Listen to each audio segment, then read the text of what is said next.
السلام عليكم ورحمة الله وبركاته. الحمد لله والصلاة والسلام على رسول الله وعلى آله وأصحابه ومن والاه، أما بعد. أعوذ بالله من الشيطان الرجيم. بسم الله الرحمن الرحيم.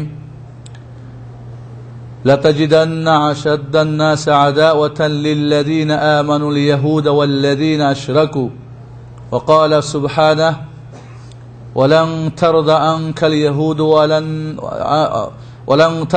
اليهود ولا النصارى حتى تتبع ملتهم. আজকে আমাদের যে বিষয় আলোচনা করব বলে আপনাদের সঙ্গে ওয়াদা করেছিলাম সেটা হলো কারবালা। গত সপ্তাহে আমরা সংক্ষিপ্তভাবে হলেও আশুরা নিয়ে আলোচনা করেছিলাম। আশুরার ইতিহাস বলেছিলাম, এর সম্পর্ক হচ্ছে মূসা আলাইহিস সালাম এবং বনী ইসরাইলের লোহিত সাগর পার হয়ে নাজাত এবং সেই সাগরে ফিরাউন এবং তার সৈন্যদের ধ্বংসের সঙ্গে এই ঘটনা আশুরার সম্পর্ক ছিল। মূসা আলাইহিস সালাম বনী ইসরাইল তারা আল্লাহর কৃতজ্ঞতা প্রকাশ করার জন্য, নাজাত পাওয়ার জন্য এই দিন রোজা রেখেছিলেন। সেই ধরে জাহেলিয়াতের জামানায় মক্কার লোকেরাও রোজা রাখত এই আশুরার দিন। আল্লাহর নবী আলাইহিস সালাম মক্কায় রোজা রেখেছেন। মদিনায় যখন হিজরত করে গেলেন দেখলেন সেখানে ইহুদিরা এই দিনে রোজা রাখে। তাদেরকে জিজ্ঞাসা করা হলে তারা বলল এটা একটা অত্যন্ত গুরুত্বপূর্ণ দিন এবং সেই মূসা আলাইহিস সালামের নাজাতের কথা তারা উল্লেখ করলে রাসূলুল্লাহ সাল্লাল্লাহু আলাইহি ওয়াসাল্লাম বলেন যে আমরা মূসা আলাইহিস সালামের এই সুন্নতের অনুসরণের বেশি হকদার, বেশি উপযুক্ত। তাই তিনি রোজা রাখলেন, সাহাবাদেরকে রোজা রাখার জন্য বললেন। এবং এই আশুরার রোজা রমজানের রোজা ফরজ হওয়ার আগে এটা ফরজ ছিল, ওয়াজিব ছিল।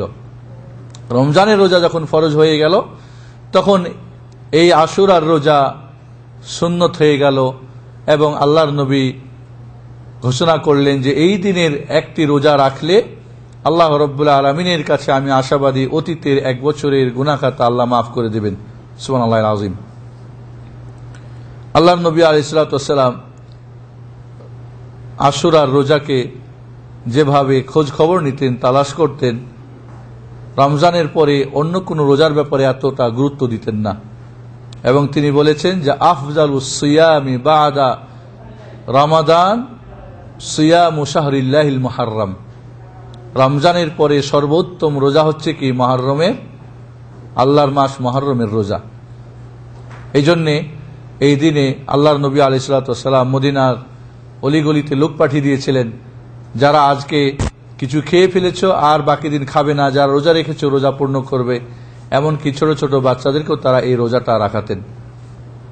এবং এই দিনের রোজা, তাহলে আমরা বুঝতে পারলাম যে আশুরার গুরুত্ব, তাৎপর্য, মহত্ব এবং এই দিনের রোজা। এবং সাহাবা ইকরাম যখন বললেন যে ইহুদিরাও একটা রোজা রাখে, আমরাও একটা রাখি, তাদের সঙ্গে সাদৃশ্য হয়ে যায়, মিল হয়ে যায়, অমিল করার জন্যে, বিপরীত করার জন্যে আল্লাহর নবী বললেন যদি আমি আগামী বছর বেঁচে থাকি তাহলে আমি 9 এবং 10 রোজা রাখব। আল্লাহর নবী সেই বছর দুনিয়া থেকে বিদায় নেন। পরবর্তী সাহাবা ইকরাম রাদিয়াল্লাহু তাআলা আনহুম 9 এবং 10 রাখতেন। 9 আর 10 এটা হলো সর্বোত্তম আশুরা রোজা। এরপরে কেউ যদি শুধুমাত্র 10 রাখে তবুও হয়ে যাবে। আশুরাকে কেন্দ্র করে 3টি গ্রুপের কথা আমরা বলেছিলাম। একটা আহলুস সুন্নাহ ওয়াল জামাতের গ্রুপ, দল, যারা এই দিনের মহত্ব, গুরুত্ব, তাৎপর্য কোরআন সুন্নাহর আলোকে তারা জেনে বুঝে নিজেরা রোজা রাখে, অন্যদেরকে এই দিনের রোজা রাখার জন্য আহ্বান করে।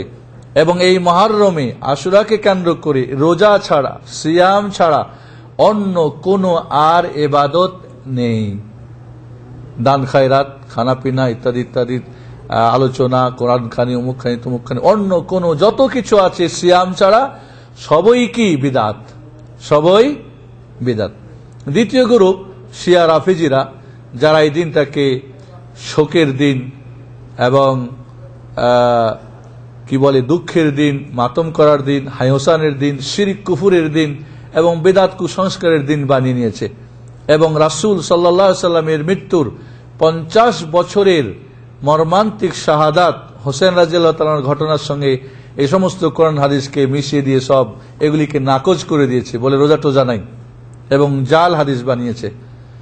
অন্যদিকে এর বিপরীত করতে গিয়ে এবং এরা আহলে বাইতের মিথ্যা ধ্বজাধারী এবং বাহ্যিকভাবে মহব্বত দেখিয়ে ভিতরে ভিতরে এদেরকে জবাই করেছে, সেদিনও করেছে, কাল করেছে, আজও তারা এই জবাইয়ের পথ ধরেই আছে।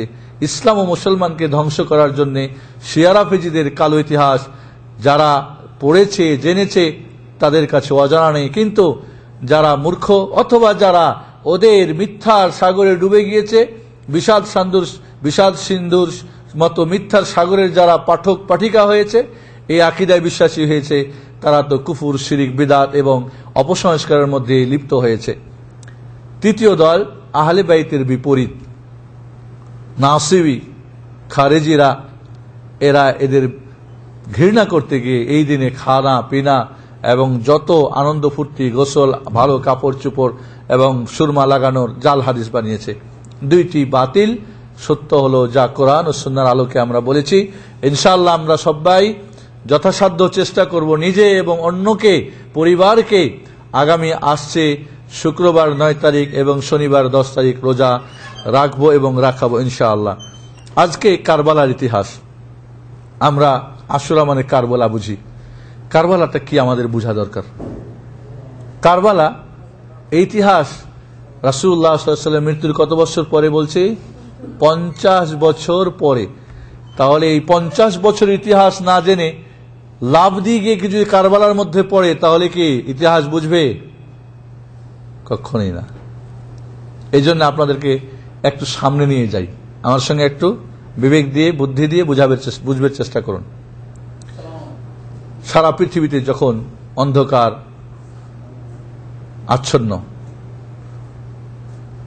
জাহেলিয়াতের অন্ধকার, কুফরের অন্ধকার, শিরকের অন্ধকার, বিদআতের অন্ধকার, কুসংস্কারের অন্ধকার, জুলুম অন্যায়ের অন্ধকার, জেনা ব্যভিচারের অন্ধকার, মদ পান, মোট কথা সর্বদিক থেকে যখন সারা পৃথিবী এক ঘন অন্ধকারে ডুবে হাবুডুবু খাচ্ছিল, এদেরকে আলোর পথ দেখাবের জন্য মহান রব্বুল আলামিন নির্বাচন করলেন কাকে?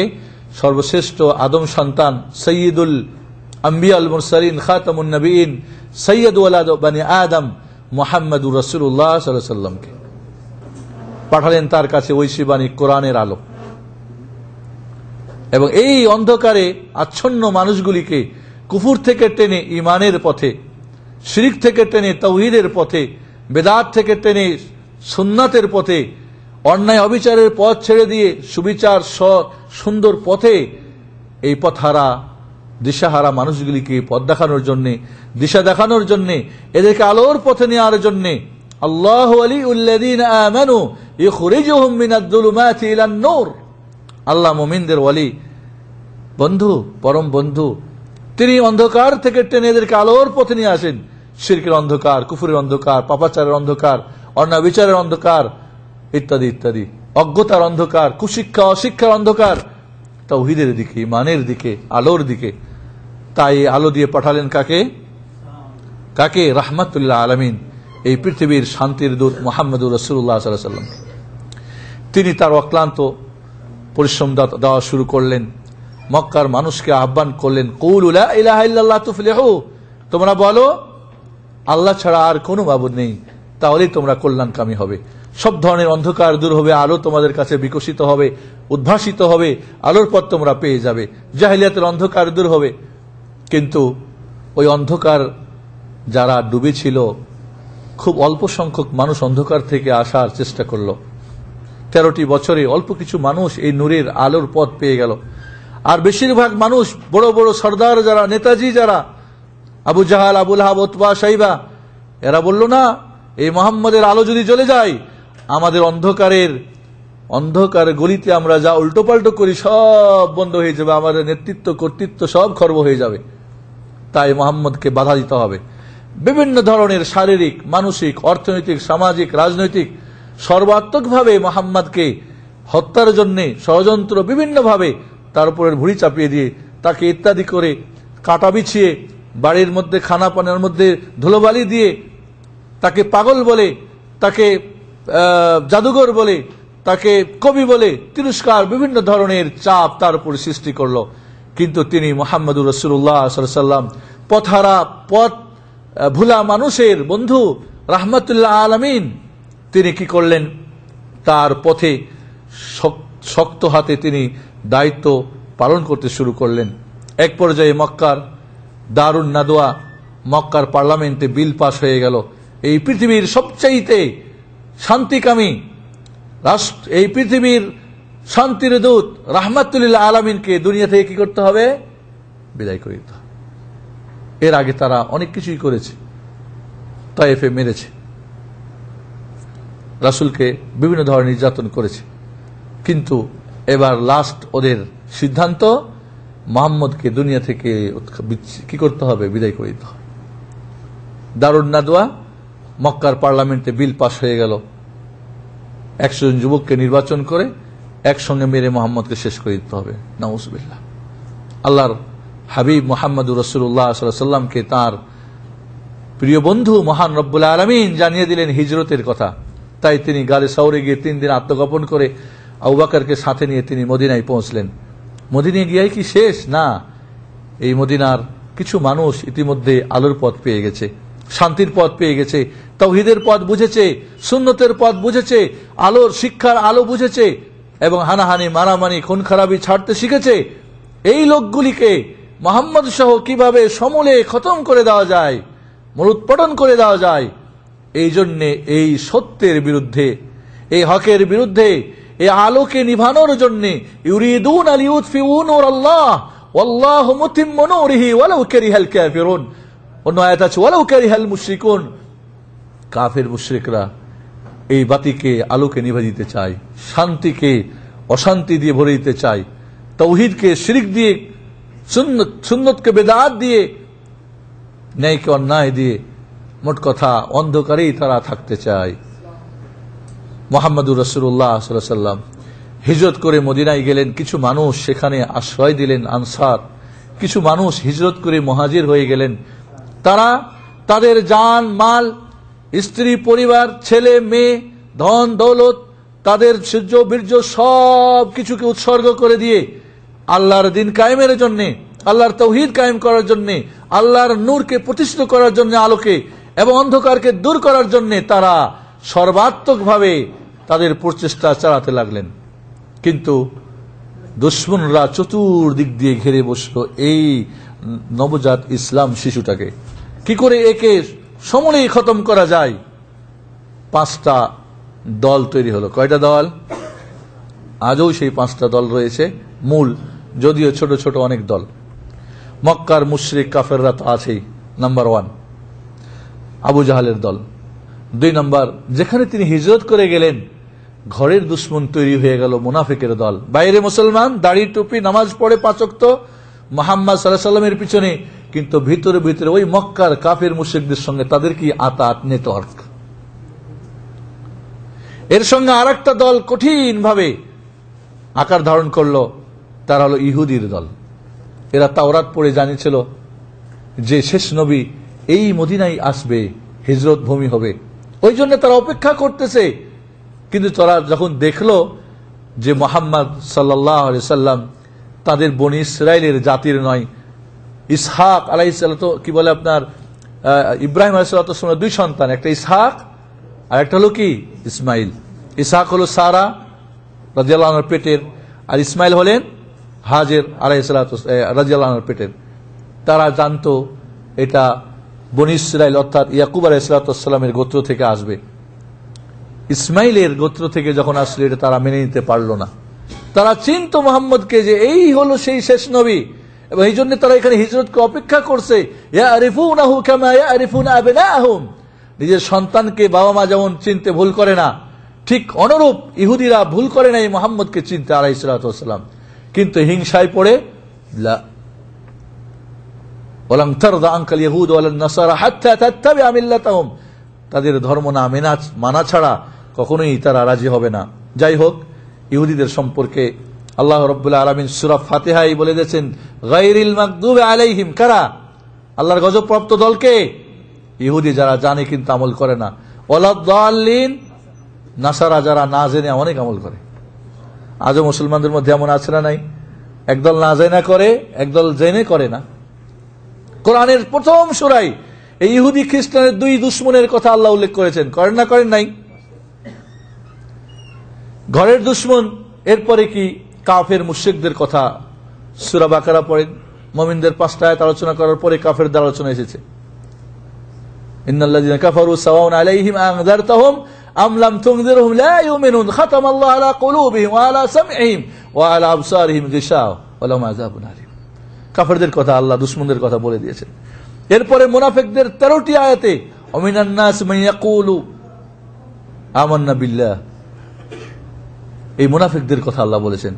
তাহলে কয় প্রকার দুশমন হলো? সূরা বাকারায়, এই সূরা ফাতিহায় ইহুদি খ্রিস্টান, সূরা বাকারায় মুনাফিক এবং কাফের মুশরিক, এভাবে ইহুদি খ্রিস্টানদের কথা অন্য অন্য জায়গায় আল্লাহ বলছেন। সূরা মায়েদার 82 নম্বর আয়াতে বলছেন লাতাজিদান্না আশাদ্দান নাস আদাওয়াতান লিল্লাযীনা আমানুল ইয়াহুদ ওয়াল্লাযীনা আশরাকু। মুমিনদের সবচেয়ে বড় দুশমন কাদেরকে পাবে?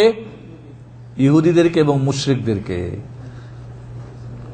একজন পশ্চিমা ইসলাম গ্রহণ করার পরে যখন খুব হইচই, একটা কথা বলেছিলেন যে তোমরা বলছো কোরআন মিথ্যা, এটা ওটা ঠিক আছে, কোরআনে বলা হয়েছে মুসলমানদের সবচেয়ে বড় দুশ্মনী করবে ইহুদিরা, তোমরা ইহুদিরা বন্ধ হয়ে যাও, তাহলে বুঝবো না কোরআন মিথ্যা।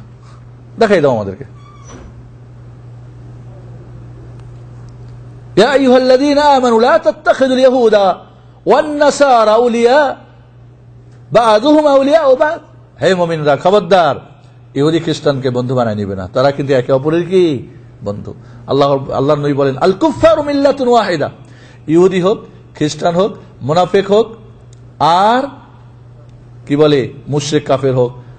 আর সেই যুগে তাহলে মক্কার হলো কাফের মুশরিকরা, মদিনায় ইহুদি এবং কারা? মুনাফিকরা। অগ্নি পূজক একটা দল পার্সিয়ান, যারা ইরানি পারস্য সম্রাট। খ্রিস্টান হলো রোম সম্রাট, বিশাল শক্তিধারী ওরা। একটা রোম, একটা পারস্য, সেই যুগের বৃহৎ সবচেয়ে বড় শক্তি। মক্কায় আবু জাহালের শক্তি, মদিনায় আব্দুল্লাহ বিন উবাই বিন সালুল মুনাফিকের। আর ইহুদিরা কয়টা দুশ্মন হলো? নাম, ইহুদি, খ্রিস্টান, মুশরিক, মুনাফিক, আর কি অগ্নিপূজক পার্সিয়ানরা। চতুর্দিক থেকে এই ইসলামকে ধ্বংস করার জন্য তারা মারাত্মকভাবে মরিয়া হয়ে লাগলো।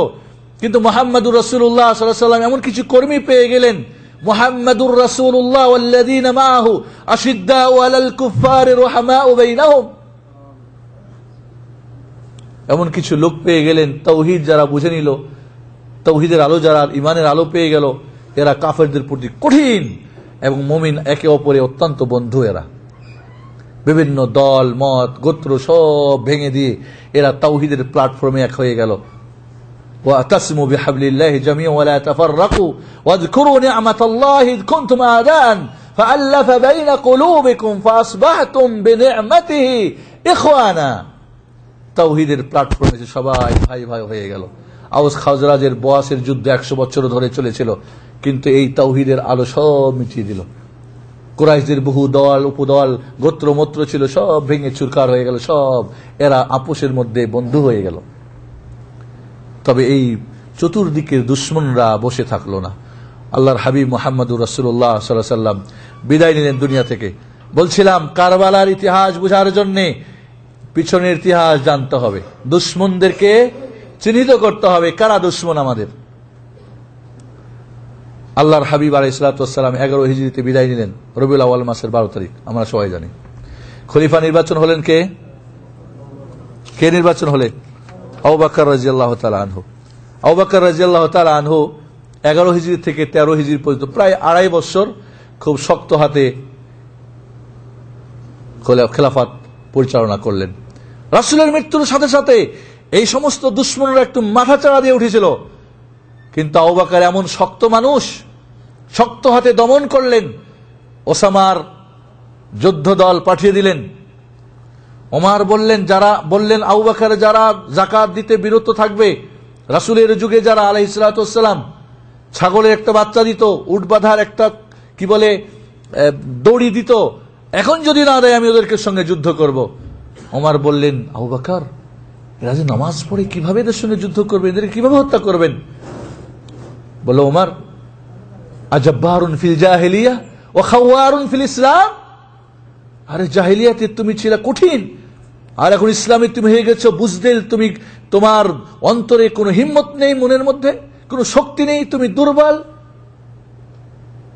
যারা নামাজ এবং যাকাতের মধ্যে পার্থক্য করে তারা কি মুসলিম? আবু বকর রাদিয়াল্লাহু তাআলা আনহু কঠিন হস্তে এবং ঐতিহাসিক গুণ বলেছেন যে উমরের চাইতেও কঠিন ছিলেন দিনের ব্যাপারে কে? আবু বকর রাদিয়াল্লাহু তাআলা। কঠিন হস্তে এই যে মাথা চাড়া দিচ্ছিল এই সমস্ত দুশমনরা থেমে গেল।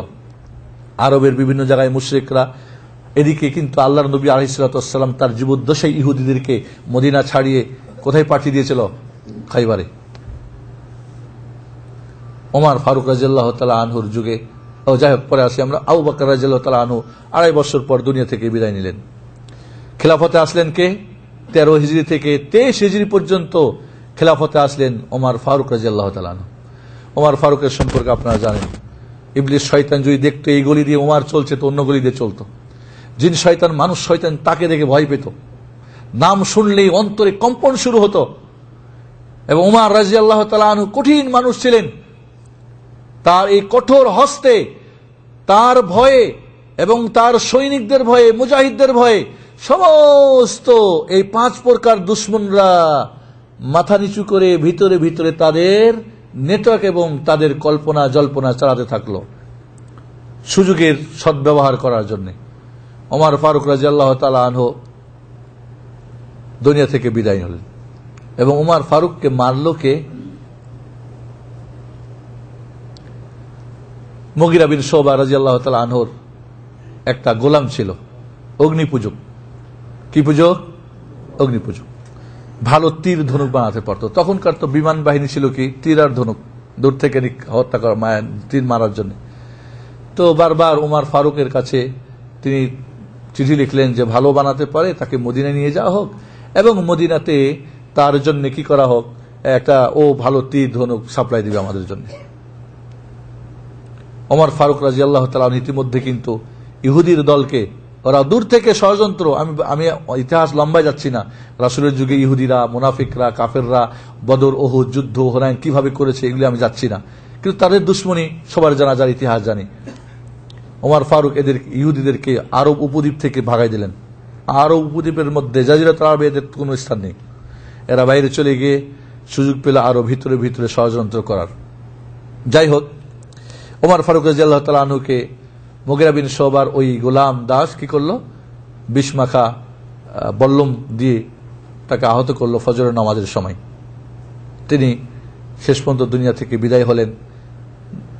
এরপরে উসমান রাদিয়াল্লাহু তাআলা আনহু খলিফা নির্বাচিত হলেন 23 সাল থেকে 35 সাল, দীর্ঘ 12 বছর। উসমান রাদিয়াল্লাহু তাআলা আনহু খুবই নরম প্রকৃতির মানুষ ছিলেন, বিনয়ী মানুষ, সব ভদ্র মানুষ, খুব নরম দিলের মানুষ। এই সমস্ত দুশমনরা, খেয়াল করেন, কারবালা বুঝতে হলে এটা বুঝতে হবে, এই দুশমনরা এবার মাথা চাড়া দিয়ে উঠল। ওমর খুব শক্ত ছিলেন, শক্তর পরে যদি নরম আসে, কোনো কোম্পানিতে যদি মুদির খুব শক্ত হয়, কি বলেন, এরপরে যদি নরম মানুষ আসে একজন, যা বলে আচ্ছা ঠিক আছে ঠিক আছে, তাহলে কোম্পানির অবস্থা কি হয় বলেন তো? হ্যাঁ, লোকজন ফাঁকি ফুঁকি দেওয়ার চেষ্টা করবে না? করবে না। উসমান রাদিয়াল্লাহু তাআলা আনহু নরম প্রকৃতির মানুষ। আল্লাহর নবী এক ঘটনার পরিপ্রেক্ষিতে বলছিলেন যে উসমান এত লাজুক যাকে ফেরেশতারা লজ্জা পায়। আল্লাহু আকবার। এবং উসমান রাদিয়াল্লাহু তাআলা আনহু সম্পর্কে রাসূলের ভবিষ্যৎ, রাসূল সম্পর্কে বলেছিলেন যে আমার 2 মেয়ে তাকে দিয়েছিলাম, যদি আমার আরেকটা মেয়ে থাকতো তো আমি তাকে দিয়ে তার সঙ্গে বিয়ে দিতাম। আল্লাহু আকবার। এবং জান্নাতের সুসংবাদ প্রাপ্ত সাহাবী, আল্লাহ রাসূল তার জান্নাতের সুসংবাদ দিয়েছিলেন, ওয়া উসমানু ফিল জান্নাহ, এবং বলেছিলেন উসমান বিপদগ্রস্ত হবে এবং উসমান শহীদ হয়ে মারা যাবে। এই কথাগুলি উসমান রাদিয়াল্লাহু ভালো করে জানতেন। এবং উমর সম্পর্কে বলেছিলেন যে উমরের সময় দিন পরিপূর্ণতা লাভ করবে এবং উমর হলো ফিতনার দরজা, অর্থাৎ উমর যখন দুনিয়া থেকে বিদায় নেবে সমস্ত ফিতনার দরজা কি হয়ে যাবে? খুলে যাবে। উমরের বিদায়ে এই সমস্ত জিন শয়তান তো আছেই রগে রগে, এবার মানুষ শয়তানরা, কয়টা শয়তান? 5টা, ইহুদি, খ্রিস্টান, মুশরিক আর মুনাফিক আর অগ্নি পূজক, এরা মাথাচাড়া দিয়ে উঠল। উসমান রাদিয়াল্লাহু তাআলা আনহু যোগ্যতার সাথে, কারণ তখন উসমান রাদিয়াল্লাহু তাআলার যুগে অনেক বড় বড় সাহাবায়ে কেরাম ছিলেন, তাদেরকে নিয়ে তিনি ইসলামের বিজয় আরো, ইসলামের পতাকা, তাওহীদের পতাকা আরো পথ করে উঠতে লাগলো। এদের হিংসা আরো বেড়ে গেল, কিভাবে একে ধ্বংস করা যায়, কিভাবে একে নিপাত করা যায়। তাই উসমান রাদিয়াল্লাহু তাআলার যুগে তারা ভিতরে একটা নেটওয়ার্ক করলো, এবং কিভাবে মুসলমানদের মধ্যে ফাটল সৃষ্টি করা যায়, মুসলমানদের মধ্যে কিভাবে বিভক্ত করা যায়, মুসলমানদের মধ্যে কিভাবে হিংসা বিদ্বেষ তৈরি করা যায়। আব্দুল্লাহ বিন সাবা, ইয়ামানের এক ইহুদি জারজ সন্তান। 1 নম্বরে কি ইহুদি, 2 নম্বরে জারজ, বাপের পরিচয় নেই। এর পরিচয়ের নাম ছিল ইবনু সাউদা। সাউদা মানে ওর মার নাম সাউদা, বা কালো মহিলা ছিল হয়তো। সাউদা মানে, ইবনু সাউদা মানে কি সাউদার ছেলে, কারণ তার বাপের পরিচয় ছিল না। বাপ যে কে, কারণ জারজ সন্তান। এ ডুপ্লিকেট মুসলমান সেজে গেল, মুনাফিক। কোন কোন বর্ণনায়, বেশিরভাগ বর্ণনায় পাওয়া যায় যে সে ইহুদি ছিল, আর কেউ কেউ বলেছে অগ্নি পূজক ছিল। যাই হোক, এই ইবনু সাউদা মুনাফিক মুসলমান সেজে নাম ধারণ করলো কি আব্দুল্লাহ ইবনে সাবা। আব্দুল্লাহ ইবনে সাবা, সাবা হলো ইয়ামানের রাজধানী। ওর বাপ তো নাই, সাবারে বানাইলো বাপ, রাজধানীরে বানাইলো বাপ, আর নাম দিল আব্দুল্লাহ, কারণ আহাব্বুল আসমা ইলাল্লাহ আব্দুল্লাহ। আল্লাহর নিকটে সবচেয়ে প্রিয় নাম কি আব্দুল্লাহ। নাম শুনলে মুসলমান ওরে অন্তর থেকে ভালোবাসে, কারণ আল্লাহ ভালোবাসে নামটা, ঠিক না? তাই নাম ধারণ করলো আব্দুল্লাহ, আর বাবা যেহেতু নাই সাবারে বানাইলো বাবা। বুঝে আসছে কথা?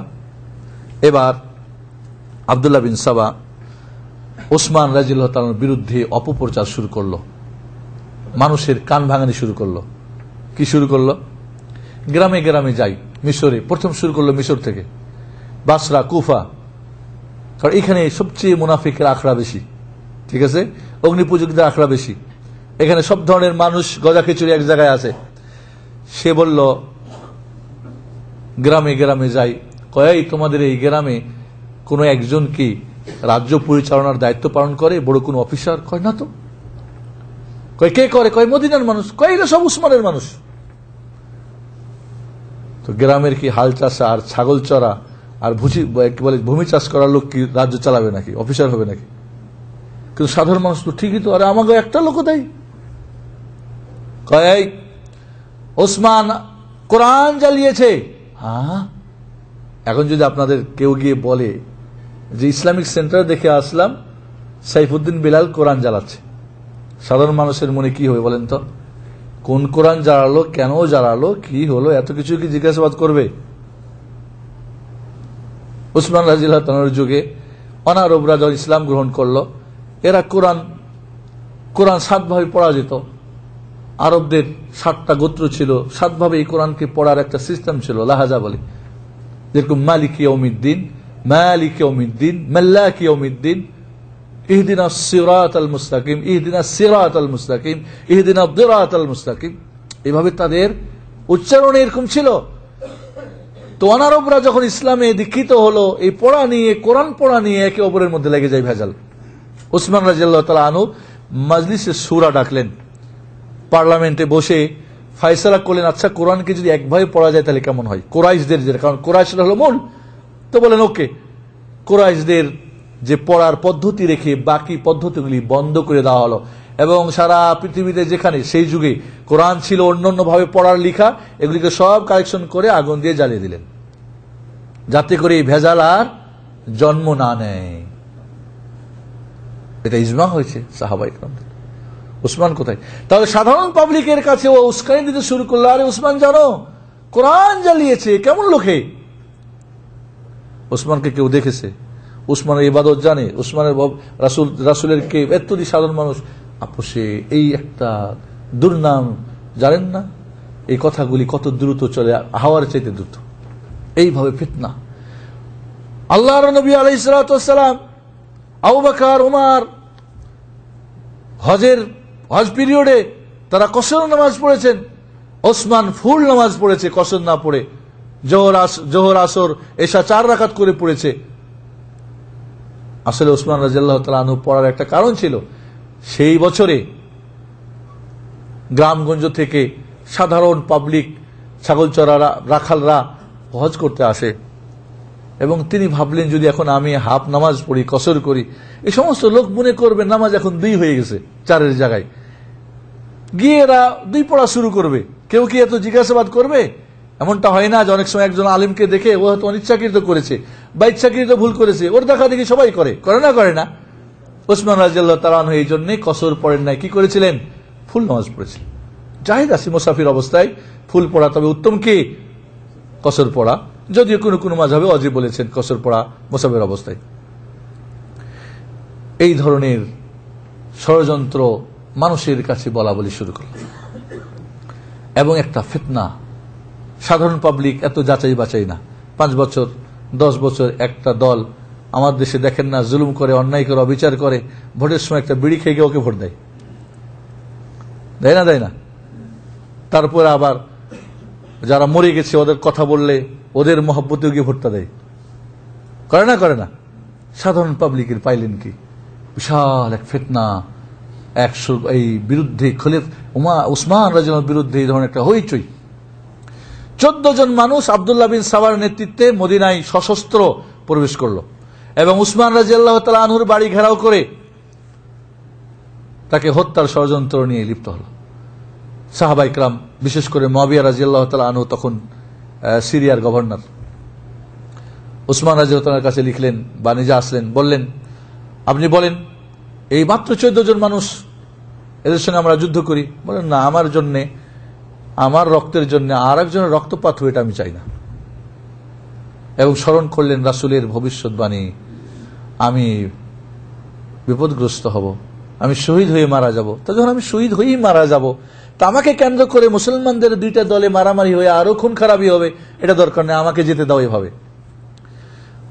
মুআবিয়া রাদিয়াল্লাহু তাআলা তার চাচাতো ভাই ছিলেন বা ফুফাতো ভাই, বললেন তাহলে আপনাকে পাহারা দেওয়ার ব্যবস্থা করি। কয় পাহারা যে আমাকে দিবে, এই যারা পাহারা দিবে এদের খরচ আদি থেকে দিবা? কয় বাইতুল মাল থেকে। কয় ধুত, বাইতুল মাল থেকে পয়সা দিয়ে আমার এই হেফাজত করবে? দরকার নেই আমার।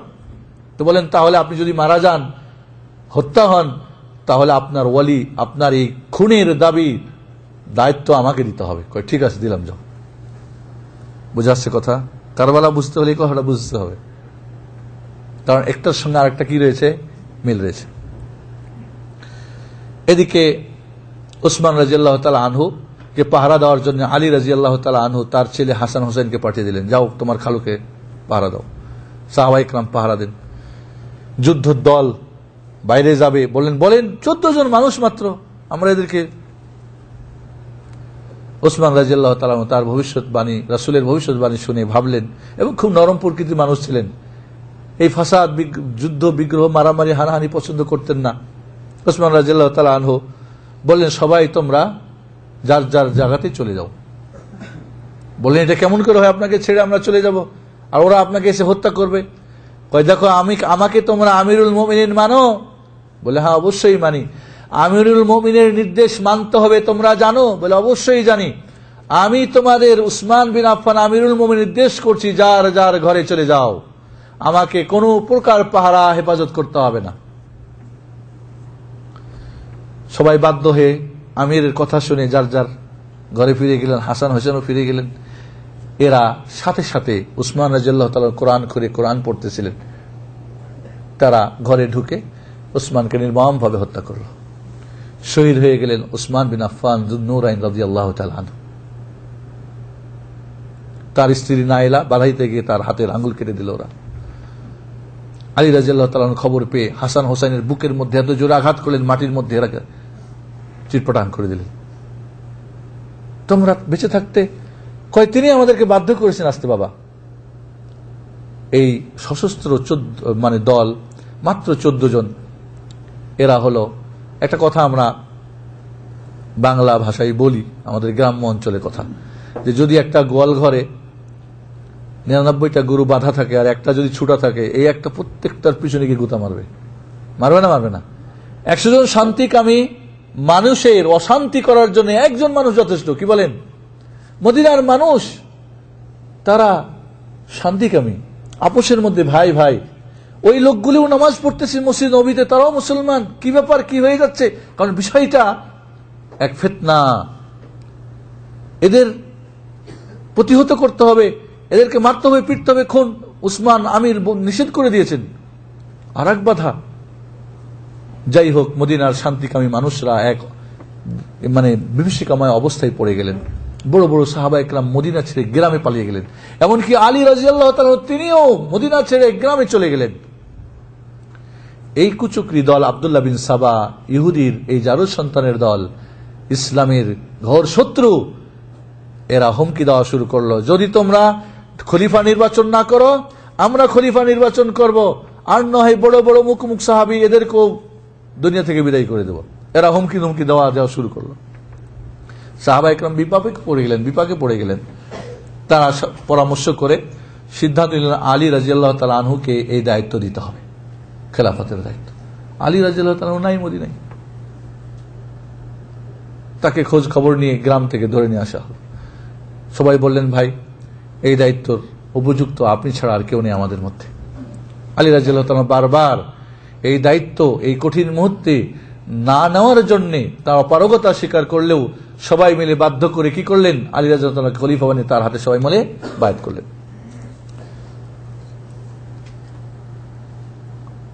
সমস্যা হলো এই কুচক্রী দল, কারণ যেহেতু আন্ডারগ্রাউন্ড, এরা মুনাফিক, বাইরে মুসলমান, ভেতরে কাফের, এরা ইহুদি, এরা অগ্নিপূজক, এরা বিভিন্ন জায়গাতে মূল পদে গিয়ে বসে গেল। কারণ এরা যোগ্য, কারণ এটা পরিকল্পিত। এরা বিভিন্ন জায়গাতে সেট হয়ে গেল।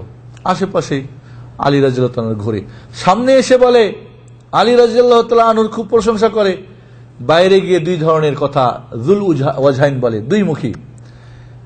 ভিতরে ভিতরে লোকজনকে বলতে লাগলো, এই গ্রুপটা উসমানকে কে হত্যা করছে জানো? বলে, কে? আলী। খেলাফতের মোহে আলীকে হত্যা করাইছে, আলী এই উসমানকে। দেখো না, ওর লোকজন আশেপাশেই ঘুরে, এরাই কিন্তু দলটা, এরাই বাইরে থেকে বা সাউন্ড করে। আবার একদল বলতে লাগলো, না, আলীকে নিয়ে বাড়াবাড়ি, আলীর মধ্যে উলুহিয়াত রয়েছে, আল্লাহত্ব রয়েছে। আলী রাদিয়াল্লাহু তাআলা নিজেকে ধরে আগুন দিয়ে জ্বালালেন। এরা বলতে লাগলো, আবু বকর উমর উসমানের চাইতে মর্যাদাশীল কে? আলী। আলী রাদিয়াল্লাহু তাআলা এদেরকে ধরে ধরে বেত্রাঘাত এবং ছড়ি মারতে শুরু করলেন। হে, কি বলো তোমরা? আবু বকর আমার চাইতে উত্তম, উমর আমার চাইতে উত্তম, উসমান আমার চাইতে উত্তম। যারা আমাকে ওদের উপরে প্রাধান্য দিবে তাদের জন্য এই যে আমার ছড়ি। দুইমুখী কথা। সাধারণ লোকজন দেখে, কিরে, যারা ওসমানকে হত্যা করেছে লোকজন তো আলীর আশেপাশেই ঘুরে, তাহলে ঠিকই কি আলী এর সঙ্গে জড়িত আছে নাকি? কি বলেন? সাধারণ মানুষ তাই বুঝবে না। আলী রাদিয়াল্লাহু তাআলা পড়লেন বিপাকে। এই কঠিন অবস্থায় শুধু মদিনায় নাই, 14 জন, কারণ মিশরে, কুফা, সারা জায়গাতে ভিতরে ভিতরে এরা এই ষড়যন্ত্র চালাতে শুরু করেছে। বিভিন্ন জায়গা থেকে এই ধরনের সাউন্ড আসতেছে, কথাবার্তা আসতেছে। আলী রাদিয়াল্লাহু তাআলা আনহু বললেন যে উসমানের হত্যাকারীদের বিচার হবে দেশের পরিস্থিতি কন্ট্রোলে আসলে, এবং বললেন, আমি তার বিচারের, আমি তার ওয়ালি, আমি তার গার্জিয়ান, আমি তার অভিভাবক। মুআবিয়া রাদিয়াল্লাহু তাআলা কিন্তু মৃত্যুর আগে উসমান থেকে নিয়ে নিয়েছিলেন যে যদি আপনাকে হত্যা করাই হয় তা আপনার খুনের দাবিদার কে হব? আমি মুআবিয়া, কারণ তিনি তার চাচাতো ভাই। বলেন, না, আমি তার খুনের বিচারের দাবিদার। আলী রাদিয়াল্লাহু তাআলা বললেন, তিনি তার দৃষ্টিভঙ্গি বললেন যে দেশের কঠিন পরিস্থিতি, এরা ভিতরে ভিতরে বিশাল এক ষড়যন্ত্র সৃষ্টি করেছে, অতএব এই মুহূর্তে বিচার করতে গেলে হয়তো আরো কঠিন আকার ধারণ করবে। অতএব এটা স্থগিত থাক, পরিস্থিতি কন্ট্রোলে আসুক, তাহলে এর বিচার করা হবে। মুআবিয়াকে বললেন, তুমি আমার সঙ্গ দাও এই পরিস্থিতি কন্ট্রোলের জন্য। মুআবিয়া রাদিয়াল্লাহু তাআলা বললেন, কি এমন পরিস্থিতি? আরে মুনাফিকের দল, ধরে এদেরকে কেসাস দিলেই শেষ। কারণ যারা মূল এই ফিতনা যারা করতেছে, এরা আশেপাশে, এদেরকে ধরে জবাই করে দেন, কেসাস করে দেন, সমস্যার সমাধান হয়ে যাবে।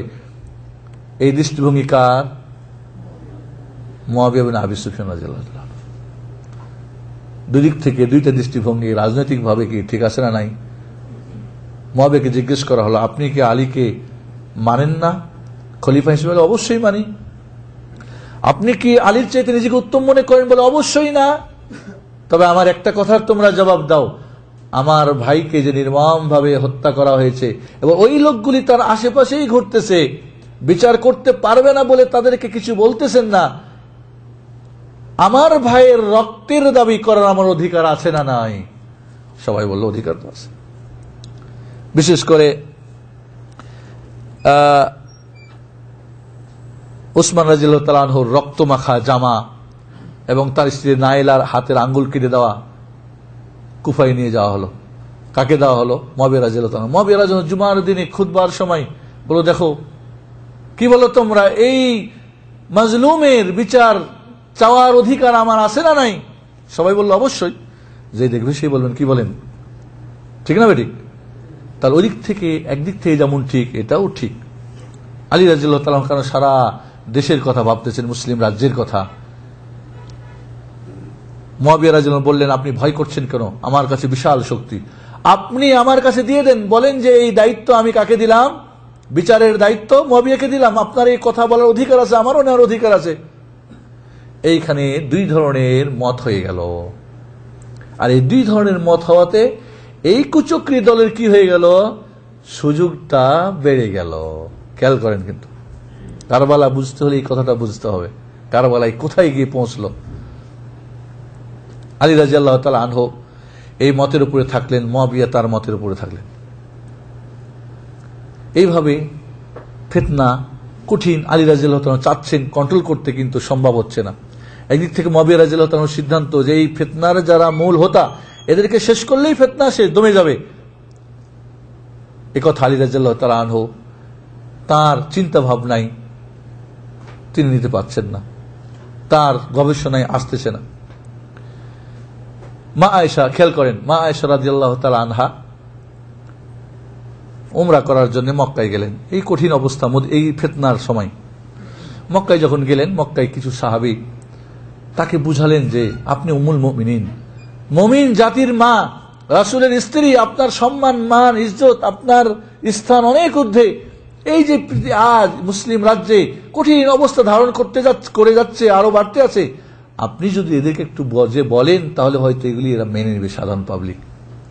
মা আয়েশা বলেন, না আমি যাব না। তাদের পীড়াপিড়িতে তিনি শেষ পর্যন্ত মক্কা থেকে বের হয়ে গেলেন মিশর, ওই বাসরা কুফার দিকে, যে লোকজনকে বুঝিয়ে যে এই তোমরা ফিতনা করো না, বিষয়গুলি তোমরা বোঝার চেষ্টা করো। পক্ষে বিপক্ষে আলীর, কি বলে মুয়াবিয়া, উসমান, সাধারণ মানুষ দেখেন না, মাশাআল্লাহ আমাদের দেশের লোকজন দেখেন না, এ টু জেড, রিক্সাওয়ালাকে, ভ্যান চালক কি আর গাড়ি চালাকি, সবগুলি রাজনীতির এমন কথা বলবে পাকা পাকা যে বুঝি এর চাইতে বড় রাজনীতি পৃথিবীতে আর কেউ নেই। এরকম মূর্খের মানুষগুলি, এরা না বুঝা মানুষগুলি কথা বললে কি হয়? ফিতনা আরো জন্ম নেই। এটাই আমাদের দেশে একটু তাকালে বুঝবেন যে এগুলো কেমনে হয়। আয়েশা রাদিয়াল্লাহু তাআলা যখন বের হয়ে গেলেন, এই মুনাফিকের দল, আব্দুল্লাহ বিন সাবায়ের দল, এরা প্রচার করলো কি যে মা আয়েশা বেরিয়েছে আলীর বিরুদ্ধে জনমত গড়ার জন্য। খেয়াল করেন, আর এই কথাগুলো তার মোবাইল ছিল না যে না হা এক জায়গায় বলে দিলে কে যাচাই বাছাই করতে, আর করেই বাকি। মা আয়েশা রাদিয়াল্লাহু তাআলা বাসরায় গিয়ে যখন পৌঁছলেন, দেখলেন যে পরিস্থিতি বড় কঠিন, লোকজনকে বলে কোনো সম্ভব না, দু চার জায়গায় যা বললেন না, কোনো ব্যাপারটা বড় কঠিন, জটিল হয়ে গেছে, সহজ না। এদিকে আলী রাদিয়াল্লাহু তাআলা আনহু কিছু সৈন্য সামন্ত নিয়ে বের হয়ে গেলেন। বাসরায় গিয়ে মা আয়েশার সঙ্গে তার সাক্ষাৎ হলো, মত বিনিময় হলো, জানতে পারলেন যে না, মা আয়েশা তার পক্ষেই, বিপক্ষে না। শিয়াদের ইতিহাস পড়বেন, যা আয়েশা বিরুদ্ধে ছিল, নাউজুবিল্লাহ। বিশাল সিন্ধুর ইতিহাস পড়বেন, বলবেন যে মা আয়েশা বিপক্ষে ছিলেন, কখনোই না। মা আয়েশা রাদিয়াল্লাহু তাআলা আনহা আলীর সঙ্গে কথা হলো, বলে আমি মদিনায় ফিরে যাব, পরিস্থিতি ভালো না, আমার দ্বারা সম্ভব না। এরকম একটা কথাবার্তা হয়ে, আলোচনা হয়ে রাত্রে সবাই যার যার পাশাপাশি সবাই ঘুমিয়ে গেল। ওই কুচক্রী আব্দুল্লাহ বিন সাবায়ের দল দেখলো, আরে ফিতনা তো মিটে গেল, সমস্যার তো সমাধান হতে যাচ্ছে, একটা তো এখানে সুযোগ। রাত্রির অন্ধকারে অতর্কিত ভাবে মা আয়েশার সঙ্গে যারা লোকজন ছিল এদের উপরে হামলা করে ফেলল। আর ওরাই বলা বলি করতে লাগলো আলী খেয়ানত করেছে, আলী খেয়ানত করেছে। দুই দলে একটা যুদ্ধ হয়ে গেল, যাকে বলে উষ্ট্রির যুদ্ধ, এবং বহু রক্তপাত ঘটে গেল। মা আয়েশা রাদিয়াল্লাহু তাআলা যে উটের উপরে ছিল, উটের পা কেটে দিল, উটের উপরে যে টপ্পর ছই, এরপরে আগের নারীরা চলাফেরা করত, তিনি ওখান থেকে পড়ে গিয়ে আহত হলেন। যাই হোক, আলী রাদিয়াল্লাহু তাআলা বুঝতে পারলেন এটা একটা ষড়যন্ত্র, কারণ তিনি জানেন এই বীজ কারা বপন করে। তিনি মা আয়েশাকে সসম্মানে মদিনা পাঠিয়ে দিলেন। এবং কারণ কারা করতেছে, কারণ কোন একটা কু করার জন্য কয়জন লোক লাগে? হাজার হাজার হাজার হাজার লোক লাগে না, একজন হলেই যথেষ্ট। পকেটমার, ঢাকা শহরে কোনদিন পকেটমার দেখছেন? পকেটমার আপনার পকেট থেকে টাকা নিবে, ঠিক আছে, আর আপনাকে ধরে বলবে চোর চোর পকেটমার, আর ওরা 10 জন এসে আপনাকে ধরাই দিয়ে চলে যাবে। বুঝেন না? বুঝেন না এই কথা? যে পকেটমার হে টাকাও নিল, টাকাওয়ালাকেও মারপিট দেওয়ার পকেটমার বাড়িয়ে ছেড়ে দিল। এই ধরনের কাণ্ড কারবার সব যুগেই রয়েছে। একজন কু করে দিলে কে করলো না করলো আর কে জানে, জানে? এইভাবে একটা মানে ঘোলা পানিতে তারা মাছ শিকার করে ফেলল। যুদ্ধ হয়ে গেল। ওসমান কি বলে আলী রাদিয়াল্লাহু তাআলা আনহু মা আয়েশাকে মদিনার পথে বিদায় দিয়ে তিনি এবার মুয়াবিয়ার কাছে যাচ্ছেন তাকে বুঝাবের জন্য, ভাই এটা তুমি দ্বিমত করো না, আসো এরপরে একমত হও। ওইখানে সিফিন নামক জায়গাতে পৌঁছে দুই দলের কথাবার্তা শুরু হলো। আর এটা ছিল 37 হিজরির ঘটনা। দুই পক্ষের কথাবার্তা হচ্ছে, পক্ষে বিপক্ষে। মুনাফিকরা তো আছে, উস্কানি দিচ্ছে, হ্যাঁ না মানে আপনি আমিরুল মুমিনিন, কেন ওকে মেনে দিবেন, কেন ছাড়বেন, কেন তাকে এতে আসবেন না, আপনার অধিকার, তারা আপনার বিরোধিতা করছে, তাকে হত্যা করতে হয় মাত্র। এই ধরনের উস্কানি কিন্তু দিতেই আছে। এর ফলে শেষ পর্যন্ত ওখানেও একটা যুদ্ধ হয়ে গেল, পক্ষে বিপক্ষে আলোচনা হচ্ছে। আপনার কোন সময় দেখছেন, আমার জীবনে দেখেছি, গ্রামে একটা বিয়ে, দুই পক্ষের ছেলে মেয়ে, বর পক্ষ মেয়ে পক্ষ, ওকে কোন একজন হিংসুক চাচ্ছে না বিয়েটা হোক, তৃতীয় পক্ষ একটা এমন একটা কথা বলে দিয়ে পুরো বিয়েটা ভেঙে মারপিট করে ভেঙে দিয়ে শেষ। আমি দেখি নিজের চোখে, হয় না হয় না? তাহলে তৃতীয় পক্ষ কে জানে আর কি একটা কথা বলে দেয়, হ্যাঁ জানে এই গ্রামের লোক মানে মেয়ের পক্ষের লোক এরকম কথা বলবে কেন, বামুক বা তমুক, এই হই হাল্লা হয়ে বিয়ে ভেঙে শেষ। হয় না হয় না? এরকম একটা ওইখানে মারপিট হয়ে গেল, সেখানেও একটা খুন খারাপি হয়ে গেল, খুন খারাপি হয়ে গেল। দুই দলে সমঝোতায় আসলেন। আলী রাদিয়াল্লাহু তাআলার পক্ষ থেকে মুসা আশআরী সাহাবী রাদিয়াল্লাহু তাআলা আনহু, আর মুয়াবিয়া রাদিয়াল্লাহু পক্ষ থেকে আমর ইবনে আস সাহাবী, দুইজনকে জাজ মানলেন। এই দুইজনে যে ফয়সালা করে দিবে এরা মেনে নেবে দুই দল। ভালো না খারাপ? ভালো। দুইজনে বসে পরামর্শ করে সিদ্ধান্ত নিলেন 1 বছর এই বিষয়টা স্থগিত থাকবে, 1 বছর পরে আবার এটাকে নিয়ে আলোচনা সাপেক্ষ সিদ্ধান্ত নেওয়া হবে। ভালো কথা। আলী রাদিয়াল্লাহু তাআলা আনহু যখন চুক্তি হচ্ছে দুই পক্ষের, তো দুই পক্ষেরই তো যুদ্ধ হয়েছে, একটু মারপিট হয়েছে, আপোষের মধ্যে একটা তো হয়েছে, উস্কানি দেওয়ার লোক আছে না নাই? বলো আমিরুল মুমিনিন আলী ইবনে আবি তালিব এবং মুয়াবিয়া ইবনে আবি সুফিয়ানের মধ্যে চুক্তি। বলো না আমরা আলীকে আমির মানি না, আমির কাটো। আলী রাদিয়াল্লাহু তাআলা বললেন ঠিক আছে, আলী আমার আমিরুল মুমিনিন কথাটা কেটে দাও।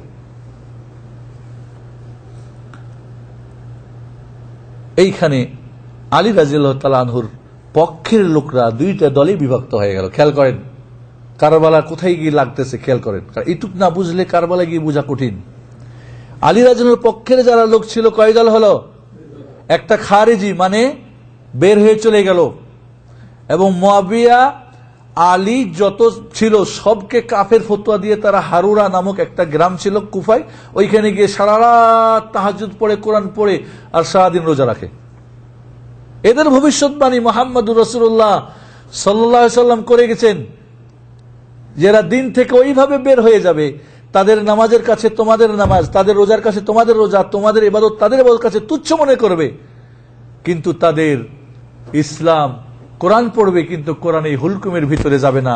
ইসলাম থেকে ওইভাবে বের হয়ে যাবে যেমন তীর লক্ষ্য লক্ষ্য বস্তুতে নিক্ষেপ করলে ভেদ করে বের হয়ে চলে যায়, এইভাবে ইসলাম থেকে বের হয়ে যাবে। এদেরকে যেখানে পাও ওইখানে ধরে এদেরকে হত্যা করো। বা আমি বেঁচে থাকলে এদেরকে মারতাম। এরা প্রায় 24,000 লোক বের হয়ে চলে গেল। এরা হলো খারেজি। আলী রাদিয়াল্লাহু তাআলার পক্ষে যারা থেকে গেল, ওরা কেন এই ফতোয়া দিল সেটা পরে আসতেছি। এরাকে বলা হয় শিয়া। শিয়া মানে নিজের সামর্থ্যের এবং নিজের গ্রুপের লোক। ওই আব্দুল্লাহ বিন সাবায়ের মুনাফিকের দল দুইটা ভাগ হয়ে গেল। ভাগ হলো কারা? মুমিন মুসলমানরা। একটা খারিজি হয়ে গেল, একটা শিয়া হয়ে এখানে থেকে গেল, ঘরের মধ্যে একটা বাইরে, বাইরের একটা দুশমন হয়ে গেল, একটা ভিতরে। কারণ ঘরে বাইরে দুই জায়গায় হলে কি জবাই করতে সুবিধা। আলী রাদিয়াল্লাহু তাআলা আনহুর যারা খারিজি এরা বলল, কেন সবাই কাফের? কাইনিল হুকমু ইল্লা লিল্লাহ, ফয়সালা হবে আল্লাহ দিয়ে, মানুষ দিয়ে কেন ফয়সালা করলো? ওই যে আমর ইবনে আস আর মুসা আশারীকে কেন ফয়সালা করতে দিল? ওমান লাম ইয়াহকুম বিমা আনজালাল্লাহু ফাউলাইকা হুমুল কাফিরুন, যে আল্লাহর ফয়সালা করবে না বিধান দিয়ে সে কাফের। অতএব সবাই এরা কাফের। এক নম্বর ইস্যু। দুই নম্বর ইস্যু কি? কেন আমিরুল মুমিনিন কেটে দিল নামের আগে থেকে? তাহলে কি আমিরুল শয়তান? তাহলে আমিরুল মুমিনিন যখন না, তাহলে কার আমির? আমিরুল শয়তান। আমাদের দেশের পীর সাহেবরা বলেন এক শ্রেণীর, যার পীর নাই তার পীরকে শয়তান বলে না। তিন নম্বর ইস্যু করলো যে ওই যে উষ্ট্রির যুদ্ধ হলো, ওইখানের গনিমত মাল তিনি আমিরুল মুমিনিন, কেন গনিমতের মাল নিল না এবং অন্য দলের লোকজনকে কেন বন্দী করলো না? এই তিনটা তাদের ইস্যু করে কাফের ফতোয়া দিয়ে বের হয়ে চলে গেল। আলী রাদিয়াল্লাহু তাআলার সঙ্গে পরামর্শ করেন আব্দুল্লাহ বিন আব্বাস এবং তাদেরকে বুঝালেন যে আমিরুল মুমিনিন যে কেটে দিলেন তাতে আমিরুল শয়তান হয়ে গেল কেমনি তোমরা বুঝলা? আল্লাহর নবী আলাইহিস সালাতু ওয়াস সালাম যখন মক্কার কাফেরদের সঙ্গে হুদাইবিয়ার সন্ধি করতেছিলেন, তখন মক্কার কাফের আল্লাহ নবী বলেন, লেখো মুহাম্মাদুর রাসূলুল্লাহ এবং মক্কার কুরাইশদের মধ্যে চুক্তি। ওরা বলল, তোমাকে রাসূল মানি না, মানলে তো ভেজালই নাই, রাসূল কাটো। চুক্তি লিখতেছিল কে? আলী ইবনে আবি তালিব রাদিয়াল্লাহু তাআলা আনহু। বললেন, আলী রাসূলুল্লাহ কেটে দাও, লেখো মুহাম্মদ ইবনে আব্দুল্লাহ আর কুরাইশের মধ্যে চুক্তি। কই না, আমি আমার হাত দিয়ে রাসূলুল্লাহ কাটতে পারবো না। আল্লাহ রাসূল আনপড় মানুষ ছিলেন, লেখাপড়া জানতেন না। বলেন, দেখাই দাও কোথায় রাসূলুল্লাহ। বলে, এই যে এই জায়গাটা। তিনি নিজের হাত দিয়ে কেটে দিলেন। কয় বেয়াক্কলের দল, আল্লাহর নবী তার রাসূলুল্লাহ কেটে দিয়ে যদি মুসলমান থাকে তো আমিরুল মুমিনিন কাটলে কাফের হয় কেমনে? কয় ঠিকই তো কথা। কয় একটা তো বুঝলাম, আর একটা মানুষের কাছে ফয়সালা উঠাই দিলেন কেন? আল্লাহর ফয়সালা ছাড়া মানুষের ফয়সালা দিলে কাফের হয়ে যাবে। ইল হুকমু ইল্লা লিল্লাহ ওয়া মান লাম ইয়াহকুম বিমা আনজালাল্লাহু ফাউলাইকা হুমুল কাফিরুন। কয় আল্লাহই তো মানুষের কাছে বিচার উঠিয়ে দিয়েছে, আলীর কথা পরে রাখো। বলে কেমনে? কয় যদি স্বামী স্ত্রী ঝগড়া ফাসাদ হয়, কোনোভাবে ফয়সালা না হয়, মীমাংসা না হয়, তা আল্লাহ বলছেন কি হাকামা মিন আহলি হাকামিন মিন আহলিহা, স্বামীর পক্ষের একজন মানুষ ন্যায়পরায়ণ আর স্ত্রীর পক্ষের দুইজনে মিলে যেটা ফয়সালা করবে সেটা। তা আল্লাহই তো মানুষের ফয়সালা মানুষের কাছে ফয়সালা করার জন্য দিয়েছেন। যদি কেউ কি বলে ইহরাম অবস্থায় স্থলচর পশু হত্যা করে, তাহলে তাকে বদলা দিতে হবে, এর প্রতিদান এর বিনিময়ে তাকে দণ্ড দিতে হবে। তো ওখানেও তো আল্লাহ বলছেন যে দুইজন ন্যায়পরায়ণ মানুষ ফয়সালা দিবে, ওইটা মেনে নিতে হবে। তা আল্লাহ তো নিজেই মানুষের কাছে ফয়সালা করার দিয়েছেন, উঠিয়ে দিয়েছেন। তো আমিরুল মুমিনিন আলী উঠিয়ে দিলে অসুবিধা কোথায়? ঠিকই তো, এটাও তো বুঝলাম। কই তোমরা যে বলছো আয়েশার গ্রুপকে ধরে বেঁধে লন্ডি দাসী বানাতে হবে, দাস দাসী, আর মাল সম্পদ সব লুটে নিতে হবে, তো আয়েশা রাদিয়াল্লাহু উম্মুল মুমিনিন না? বলে হ্যাঁ। তো দাসী হলে তো স্ত্রীর মতো ব্যবহার করা যায়, তাই কি আয়েশাকে তোমরা দাসী বানাতে চাচ্ছ? কই না, নাউযুবিল্লাহ। কই তাহলে কেমন ওটা বলতেছো তোমরা? বলো তাহলে তো বুঝে আসছে, আসলে এটা ভুল হয়ে গেছে আমাকে। এরপরে বেশিরভাগ মানুষ ফিরে আসলো, কিন্তু কিছু সংখ্যক মানুষ ওই বাতিল আকীদার মধ্যেই থেকে গেল, কারণ তাদের ষড়যন্ত্র ছিল বাইরে থেকে কি করতে হবে? ষড়যন্ত্র করে ইসলামকে ধ্বংস করতে হবে। ইতিহাস একটু আমাদের কাছে বুঝতে হয়তো কষ্ট লাগবে, আলোচনা হয়তো অনেকের ঘুম ধরতেছে, অনেকের কাছে হয়তো কষ্ট লাগছে কখন শেষ হবে। কারণ শেষ করে আপনি করবেন কি? শেষ করে কি নিজে শেষ হবেন? কারণ আমাদের কারবালার ঘটনাকে কেন্দ্র করে আমাদের আকীদা ইমান কোথায় গেছে খবর আছে আমাদের। কুফরি, শিরিক, বিদআত, কুসংস্কার আচ্ছন্ন হয়ে গেছি আমরা, কারণ সঠিক ইতিহাস আমরা জানি না।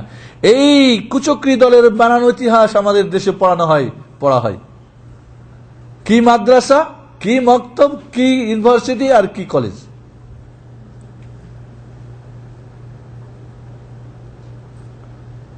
আমাদের দেশে আশুরার দিনে বিশাল সিন্দুর খতম দেওয়া হয়, জানেন না, খতম দেয়, কারণ ইতিহাস উল্টা দিকে চালিয়ে দেওয়া হয়েছে।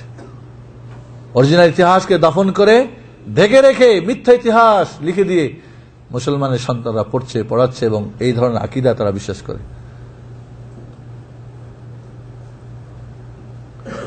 আলী রাদিয়াল্লাহু তাআলা আনহু দীর্ঘ 5 বছর 35 থেকে 40 সাল পর্যন্ত মুআবিয়া রাদিয়াল্লাহু তাআলা আনহুর খুনের বিচার করবেন, পরিস্থিতি কন্ট্রোল নেবেন, সম্ভব না। এই মুনাফিকের দলগুলি কি করে, বাইরে একটা ভিতরে একটা, এটা কথা নিয়ে গিয়ে আবার বাইরে আরেকটা ফাসাদ করে। মুআবিয়া আলী রাদিয়াল্লাহু তাআলা আনহু তিক্ত হয়ে মুআবিয়ার কাছে চিঠি লিখলেন, মুআবিয়া, তোমার একটা মানুষ দিয়ে আমার 10-10টা করে তুমি বদলা করো। কখন বলে এটা বলেন তো? মুআবিয়া রাদিয়াল্লাহু তাআলা আলী রাদিয়াল্লাহু চিঠি লিখলেন, মুআবিয়া, তোমার একটা লোক দিয়ে, কারণ জানে ওইগুলি কি মুনাফিকের বাচ্চা না, ওগুলি শিয়া রাফিজির বাচ্চা না, এগুলি ইহুদি জারু সন্তানের বাচ্চা না, এগুলি উগ্নপূজক হিন্দু খ্রিস্টান না, এগুলি মুশরিক না, ওইগুলি পিওর ওখানে আছে। একটা ইস্যুকে কেন্দ্র করে হয়তো কি তারা দ্বিমত পোষণ করছে, কিন্তু আলীর রাদিয়াল্লাহু তাআলা অন্য দিক থেকে তারা সমর্থন করে। শেষ পর্যন্ত এই শিয়া এবং খারিজিরা যৌথ একটা পরিকল্পনা নিল, 3 জনকে দুনিয়া থেকে বিদায় করতে হবে, মুআবিয়াকে, আলীকে আর আমর ইবনে আসকে। 3 জন লোক নিয়োগ করলো। আলী রাদিয়াল্লাহু তাআলা আনহুর হত্যায় তারা সাকসেসফুল অপারেশন করলো। আব্দুর রহমান বিন মুলজিম, এও মাজুসি, অগ্নিপূজক, ওই ইহুদিদেরই জন্মদাতা এরা। আর মুআবিয়া রাদিয়াল্লাহু তাআলা অসুস্থ ছিলেন, সম্ভবত ওই জন্য বাড়ি থেকে বের হন নাই সেদিন ফজরে। আর আমর ইবনে আস টের পেয়ে গেছিলেন, যার ফলে তাকেও মারতে পারল না, বেঁচে গেলেন তারা 2 জন। কু হয়ে গেল, তাকে মেরে ফেলল আলী রাদিয়াল্লাহু তাআলা আনহুকে। এখন আলী এবং মুআবিয়া রাদিয়াল্লাহু আনহুর মধ্যে একটা রাজনৈতিক দ্বিমত ছিল না। কাজেই 2 পার্টি যখন দ্বন্দ্ব থাকে, বাংলাদেশের আলোকে একটু চলে যান দেখি, একজন আরেকজনের উপরে চাপানির, একজন করে আরেকজনের উপরে এরকম দেখেছেন না, দেখেন নাই? আরেকজনকে ব্যাহত করার জন্য, ঠেকাবের জন্য আমাদের দেশে এমনও দেখা যায়, আমাদের দেশে গ্রাম্য কথা বলে যে নিজের ভাইকে জেলে ঢোকাবের জন্য নিজের বইয়ের মাথা ফাটায় দেয়, এরপরে বলে চল, কে দেখেনি যে আমার বড় ভাই বা ছোট ভাই মারছে, গেস করো। ওই যে খড়ের পালা আছে না, বাড়ির মধ্যে আগুন জ্বালায়, কয় আমার ভাই জ্বালাই দিয়েছে, বিষ খাওয়াই দিয়ে নিজের গরু মেরে কয় আমার ভাই বিষ খাওয়া মারাইছে। এরকম ঘটনা জানেন না? এই ধরনের ইহুদি কারবার সারা দুনিয়ায়, পৃথিবীর সর্বযুগে থাকবে, কারণ এরা সবচেয়ে বড় জিন শয়তানের, কি জিনিস, ইনসান শয়তানের মধ্যে ইসলাম ও মুসলমানের সবচেয়ে বড় শত্রুকে ইহুদি। আল্লাহ সূরা মায়েদার 82 নম্বর আয়াতে আমাদেরকে জানিয়ে দিয়েছে। দেখেন না ফিলিস্তিনে কি হচ্ছে, দেখেন না চেতনা গর্জ কি হলো, দেখেন না মুশরিকরা, হিন্দুরা কি বলে, কাশ্মীরে কি করতেছে, মুনাফিকরা দেখেন না, মুনাফিকরা মিশরে, এই যে বিভিন্ন আরব কান্ট্রির বিভিন্ন মুনাফিকরা কি করলো দেখেন না। এই সমস্ত দুশ্মনরা সব যুগে সব জায়গায় থাকবে এবং ওদের একে অপরের কি বন্ধু। আল্লাহ নবী বলেছেন, আল কুফফারু মিল্লাতুন ওয়াহিদা, যত কাফের যেই নামেই হোক সবাই ইসলাম ও মুসলমানের বিরুদ্ধে কি একদল। এরা এখন সুযোগ পেয়ে গেল হত্যা করার পরে। এই হত্যা কে করেছে? মুআবিয়া। স্বাভাবিক, মানুষের কাছে বলতে লাগলো, দেখো না মুআবিয়া তাকে মারে না, আলীর সঙ্গে মুআবিয়া করেছে এটা। কিন্তু আলী রাদিয়াল্লাহু তাআলা আনহু মৃত্যুর আগে বলেছিলেন, যখন তাকে আহত করা হয়, মৃত্যুর আগে বলেছিলেন, কাতালাতনি শিয়াতি, আমার নিজের দলের মানুষই আমাকে হত্যা করলো।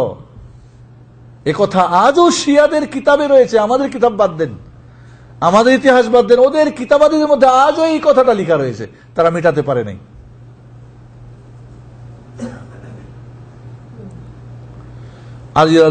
আলী রাদিয়াল্লাহু তাআলা আনহু 5 বছরে উসমানের হত্যার বিচার করতে পারলেন না। 40 সালে তিনিও শহীদ হয়ে গেলেন। এরপরে খলিফা নির্বাচন করা হলো তার বড় ছেলে হাসান রাদিয়াল্লাহু তাআলা আনহুকে। হাসান রাদিয়াল্লাহু তাআলা আনহু বাবার জীবদ্দশায় দেখেছে এই মুনাফিকদের কাণ্ড কারবার, এবং এই যে কঠিন অবস্থা, না পারে বিচার করতে, না পারে সরাতে, না পারে সইতে, কঠিন অবস্থা, যার ফলে মুআবিয়ার কাছে লিখেছিলেন যে একটা দাও 10টা করে নাও, এইগুলিকে সে আমার থেকে নিয়ে যাও। হাসান রাদিয়াল্লাহু তাআলা আনহু 17 রমজান থেকে 25 রবিউল আউয়াল পর্যন্ত 41 হিজরির তিনি মোটামুটি 6 মাস রাজ্য খেলাফত চালালেন। দেখলেন অবস্থা খুব কঠিন, সম্ভব নাই সমস্ত মুনাফিককে, বাবাই পারে না, আমি কিভাবে করব। তিনি তার ছোট ভাই হোসাইন রাদিয়াল্লাহু তাআলার সাথে নিয়ে চলে গেলেন কোথায়, মুআবিয়া রাদিয়াল্লাহু তাআলার কাছে গিয়ে বললেন, ভাই বা চাচা বা যে সম্পর্কে ছিল, আমার দ্বারা সম্ভব না, আপনাকে এই দায়িত্ব দিলাম, আপনি খলিফা হয়ে যান, আমি ইস্তেফা দিলাম। ছোট ভাই হোসেন সহ নিজে মুআবিয়ার কাছে বায়াত করে ফিরে আসলেন মদিনায়। চলে আসলেন কোথায়, মদিনায়। ইতিমধ্যে কিন্তু ওই এর আগে বলতে একটা কথা ভুলে গিয়েছিলাম, আলী রাদিয়াল্লাহু তাআলা উদ্বুদ্ধ করে ওই মুনাফিকের দল মদিনা থেকে ছাড়িয়ে কোথায় নিয়ে গেছে, পার্লামেন্ট সংসদ কোথায় নিয়ে গেছে, কুফায়। সাহাবা ইকরাম নিষেধ করেছিলেন, অনেক সাহাবা ইকরাম যেন এটা আপনি করিয়েন না। যাই হোক, রাজনীতি তার চিন্তাধারার ব্যাপার ছিল। আলী রাদিয়াল্লাহু তাআলা আনহুর পরে তার ছেলে হাসান 6 মাস চালার পরে দেখলেন সম্ভব না, মুআবিয়া রাদিয়াল্লাহু তাআলা আনহুকে দায়িত্ব দিয়ে 2 ভাই পরিবার সব নিয়ে চলে আসলেন মদিনায়। মুআবিয়া রাদিয়াল্লাহু তাআলাকে সম্মান করতেন, আহলে বাইতকে সসম্মান করতেন, তাদেরকে সবচেয়ে বেশি মানে বেতন দিতেন, মানে যেটা কি বলে ওটাকে, আরে বাৎসরিক একটা খরচ দেওয়া হতো, মুকাফা যেটাকে বলে কি, বোনাস দিতেন তাদেরকে। এবং যুদ্ধ যখন প্রয়োজন হতো হাসান হোসেনকে ডাকতেন এবং তারা যুদ্ধে অংশগ্রহণ করতেন। এইভাবে সুন্দর 20টি বছর কেটে গেল। কয় বছর? 41 থেকে নিয়ে 60 পর্যন্ত মুআবিয়া রাদিয়াল্লাহু তাআলা আনহু কঠিন যোগ্যতার সঙ্গে শাসন করলেন, এবং ইসলামের ইতিহাসে এত যোগ্যতার সঙ্গে এত দীর্ঘ সময় না আগে না পরে কেউ এরকম সুন্দর রাষ্ট্র পরিচালনা করছেন। এবং তিনি ভালো করে জানতেন যে ওই মুনাফিকের দলগুলিকে কিভাবে দাবায় রাখতে হবে। আবার ওই সমস্ত চক্র মক্রগুলি, ওই 5 দল, আবার এরা কি করলো, ভিতরে ভিতরে কাজ শুরু করলো, প্রকাশ করতে বড় কঠিন, এরা আর পারে না। হাসান রাদিয়াল্লাহু তাআলা চলে আসলেন কোথায়, হোসেন মদিনায়। আর একটা যে কু করবে, কারণ দূরে হয়ে গেছে, অনেক কঠিন। শেষ পর্যন্ত 50 হিজরিতে হাসানকে বিষ পান করিয়ে ওরা হত্যা করলো। এই দলটাই যারা হত্যা করলো ওসমানকে, যারা হত্যা করলো আলীকে, যারা হত্যা করলো হাসানকে, চাপাই দিল কে, মুআবিয়ার উপরে। ওর বাপার সঙ্গে একটা ছিল, দ্বন্দ্ব ছিল ওই মাসে। সাধারণ পাবলিক বুঝতে সমস্যার কোথায়। এবং হাসান রাদিয়াল্লাহু তাআলা সম্পর্কে বিভিন্ন ধরনের বর্ণনা রয়েছে। কেউ বলছে যে মুআবিয়া বিষ পান করেছিলেন, কেউ বললেন ইয়াজিদ তার বউকে বিয়ে করার জন্য, জাদা বিন আসআস কে, তারপরে কেউ বলেছে যে না তার কাজের লোকেরা, ইত্যাদি ইত্যাদি। কিন্তু হাসান রাদিয়াল্লাহু তাআলার মৃত্যুর পরে হোসাইন 10 বছর বেঁচেছিলেন, 11 বছর বেঁচেছিলেন। কই কাউকে তো বলে নাই যে উমুকে আমার ভাইকে মারেছে, তার খুনের দাবি চাই, বলেনি। কারণ কে বাকর, যদি জানাশোনা হতো তাহলে তার কেসাস হতো না, দাবি করতেন না তার পরিবারের কেউ দাবি করেন নাই। এর মানে অজানা, আর অজানা কাউকে তোহমত দেওয়া কি জায়েজ নেই, সাক্ষী ছাড়া জায়েজ নেই। তাহলে হাসান রাদিয়াল্লাহু তাআলা আনহুকেও তারা হত্যা করে চাপিয়ে দিল মুআবিয়ার উপরে। শেষ পর্যন্ত 60 হিজরিতে মুআবিয়া রাদিয়াল্লাহু তাআলা আনহু এবার দেখলেন তার শেষ সময়, তিনি এবার দেখলেন যে তার পরবর্তী কাকে এই রাজ্য পরিচালনার দায়িত্ব দেওয়া যাবে। তিনি পরামর্শ সভা বসিয়ে তারা সিদ্ধান্ত দিলেন যে ইয়াজিদ বিন মুআবিয়ার ছেলে ইয়াজিদকে এই দায়িত্ব দেওয়া সবচেয়ে উপযুক্ত। এবং ইয়াজিদকে তিনি বিভিন্ন যুদ্ধে সেনাপতি বানিয়ে, এমনকি আপনার কাইসার, যেটা ইস্তাম্বুল, আপনার কি বলে ওটাকে এখন তুর্কিস্তানের ইস্তাম্বুল শহর, আল্লাহর নবীর ভবিষ্যৎবাণী ছিল যে এই যুদ্ধের এখানের প্রথম যারা যোদ্ধা হবে তারা সবাই ক্ষমাপ্রাপ্ত। এবং এই যুদ্ধের সেনাপতিকে ছিলেন ইয়াজিদ বিন মুআবিয়া। আর এর সবচেয়ে বীর সৈনিক ছিলেন কে, মুজাহিদ হোসেন রাদিয়াল্লাহু তাআলা আনহু। আচ্ছা, হোসেন আর ইয়াজিদ, এই মুআবিয়া তার এদের কোনো দ্বন্দ্ব থাকলে কি তার আন্ডারে যুদ্ধ করতে যেতেন? অসম্ভব। হাসান তার জীবনকালে সবসময় যুদ্ধে অংশগ্রহণ করেছেন, যখনই মুয়াবিয়া ডেকেছেন তখনই যুদ্ধে অংশগ্রহণ করেছেন, হোসাইন করেছেন। এবার হলো সমস্যাটা কোথায়? ইয়াজিদের নামে বায়াত হয়ে গেল সারা ইসলামী রাজ্যে। মদিনায় আব্দুল্লাহ বিন জুবাইর রাদিয়াল্লাহু আনহু আর হোসেন রাদিয়াল্লাহু তাআলা আনহু বায়াত করলেন না। তাদেরকে বলা হলো বায়াত করেন, আমরা একটু চিন্তা ভাবনা করে দেখি। এর মধ্যে ওই মুনাফিকের দল কোথায়? কুফা থেকে হোসেনের কাছে চিঠি লেখে, কেউ বলেছেন 500 চিঠি, কেউ বলেছে 1400, কেউ বলেছে 2200 চিঠি লেখে যে আমরা ইয়াজিদেরকে বায়াত মানি না, আমরা আপনাকে বায়াত করব, আপনাকে চাই। এইভাবে হোসেনের কাছে যারা চিঠির পর চিঠি, চিঠির পর চিঠি। হোসেন রাদিয়াল্লাহু তাআলা ধোঁকায় পড়ে গেলেন, আরে এত চিঠি, এবং তিনি নিজেকে ইয়াজিদের চাইতে বেশি যোগ্য মনে করলেন। স্বাভাবিক, তিনি যোগ্য, আহলে বাইতের মানুষ। কিন্তু একটা কথা মনে রাখতে হবে, যেখানে একজন আমিরের বায়াত হয়ে গেছে সেখানে আরেকজন বায়াত করা কি বা আরেকজন দাঁড়ানো জায়েজ নাই শরীয়তে মুহাম্মদীতে, জায়েজ নেই। কারণ ঐক্য হয়ে গেছে এক জায়গায়, টুটাফাটা কিছু লোকজন থাকবে না, সেটা স্বাভাবিক।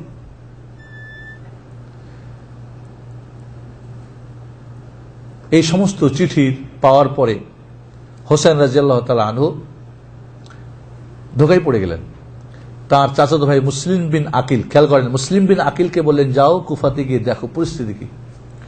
উনি গিয়ে দেখলেন অনেক তাকে স্বাগতম শুভেচ্ছা জানিয়ে একদিনে 20,000 লোক বায়াত করে নিল, সব মুনাফিকের দল, সব এই জালো সন্তানদের গ্রুপ, মুনাফিকের গ্রুপ। এরা চাচ্ছে এখন আর একটা কি কলহ করার জন্য। মুসলিম বিন আকিল যখন কুফায় গেলেন, ইয়াজিদ তখন সে কি দায়িত্ব তার হাতে, তিনি ওইখান থেকে নোমান বিন বাশির ছিলেন কি বলে আপনার কুফার আমির, গভর্নর, তাকে অপারেশন করে বাসরার গভর্নর ছিল ওবায়দুল্লাহ বিন জিয়াদ। খেয়াল করেন কে, এবার আমরা কারবালায় পৌঁছতেছি। ওবায়দুল্লাহ বিন জিয়াদ, এই ওবায়দুল্লাহ বিন জিয়াদ এই শিয়া আলী রাদিয়াল্লাহু আনহু গ্রুপের মানুষ। ওকে লিখলেন যে তুমি বাসরার সঙ্গে কুফারও তোমাকে আমিরের কি দায়িত্ব দেওয়া হলো, এবং নোমান বিন বাশিরকে অপারেশন করলেন, কি করলেন, তাকে বরখাস্ত করে দিলেন। ওবায়দুল্লাহ বিন জিয়াদ এদিকে কিন্তু মুসলিম বিন আকিল, কার হোসাইনের চাচাতো ভাই, ওইখান থেকে চিঠি লিখলেন হোসেন রাদিয়াল্লাহু তাআলা আনহুকে যে আপনার নামে বায়াত হয়ে গেছে, আপনি এবার আসেন।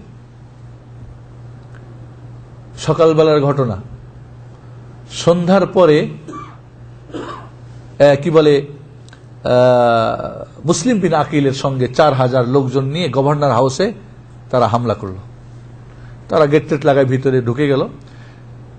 এরপরে সন্ধ্যার পরে ওবায়দুল্লাহ বিন জিয়াদ সে গোত্রপতিদেরকে বলল যে যে করে হোক, কারণ ইয়াজিদ বিন মুয়াবিয়া লিখেছে তার কাছে, সে হলো প্রেসিডেন্ট, কি লিখেছে, কন্ট্রোলে রাখো পরিস্থিতি, কোনো যেন ফিতনা না হয়, কারণ জানেন তিনি যে এখানে ফিতনার দলরা বসে আছে।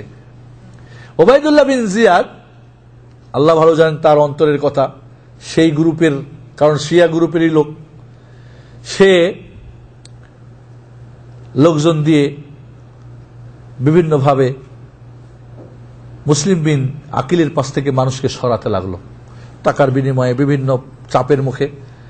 সন্ধ্যার পরে মুসলিম বিন আকিল হোসাইনের চাচাতো ভাই দেখে তার সাথে একটাও লোক নেই, সব মুনাফিকরা ভাগছে।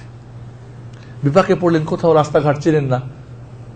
হানি বিন আব্দুল্লাহ কি জন্য তার ঘরে গিয়ে একটু পানি খেলেন, এরপরে যা হোক তাকে খোঁজ করে ওবায়দুল্লাহ বিন জিয়াদ ধরে নিয়ে আসলো। ধরে নিয়ে এসে এদিকে মুসলিম বিন আকিল তাকে হত্যার আগে আবার চিঠি লিখলেন যে খবরদার হোসাইন, তুমি ইরাকের দিকে পা দিবে না, এরা বড় চক্রান্ত করেছে, তোমাকে হত্যার ষড়যন্ত্র করেছে এবং এরা খেয়ানত করেছে, খবরদার। এই পত্র বাহককে যখন তিনি পাঠান রাস্তার মধ্যে, এই শিয়ার দলরা এই পত্র বাহককে ধরে জবাই করে দেয়। আগের পত্র তিনি পেয়ে গেলেন যে আসেন, পরের পত্রটা আর কি পাইলেন না। তারবিয়া, ইয়ামুত তারবিয়া, জিলহজ মাসের 8 তারিখ, সবাই হজে গেছেন। মদিনা থেকে হোসেন রাদিয়াল্লাহু তার ছেলে মেয়ে পরিবার সব নিয়ে এবার কুফার দিকে বাইর হলেন। সাহাবা ইকরাম রাদিয়াল্লাহু তাআলা আনহুম, বিশেষ করে আব্দুল্লাহ বিন ওমর, আব্দুল্লাহ বিন আব্বাস, আব্দুল্লাহ বিন আমর ইবনে আস, আবু সাইদ খুদরি, আব্দুল্লাহ বিন জুবাইর, তার বিমাত্রীয় ভাই মোহাম্মদ বিন হানাফিয়া, এরা সবাই বলল না আপনি যাবেন না। তার বিমাত্রীয় ভাই মানে হানফিয়া, আল হানফিয়া একজন মেয়েকে বিয়ে করেছিলেন পরে ওসমান আলী রাদিয়াল্লাহু তাআলা, তার ঘরের সন্তান ছিল মোহাম্মদ। বলেন ভাই আপনি যাবেন কোথায়? আমাদের বাবা আলীকে, আমাদের ভাই হাসানকে যারা হত্যা করেছে এই মুনাফিকদের কাছে আপনি যাবেন? এই কথাটা, এই যে কথাটা বলতেছি, শিয়াদের কিতাবে আজও লেখা রয়েছে। তাহলে সত্যতার মধ্যে কি কোনো সন্দেহ থাকতে পারে আমাদের?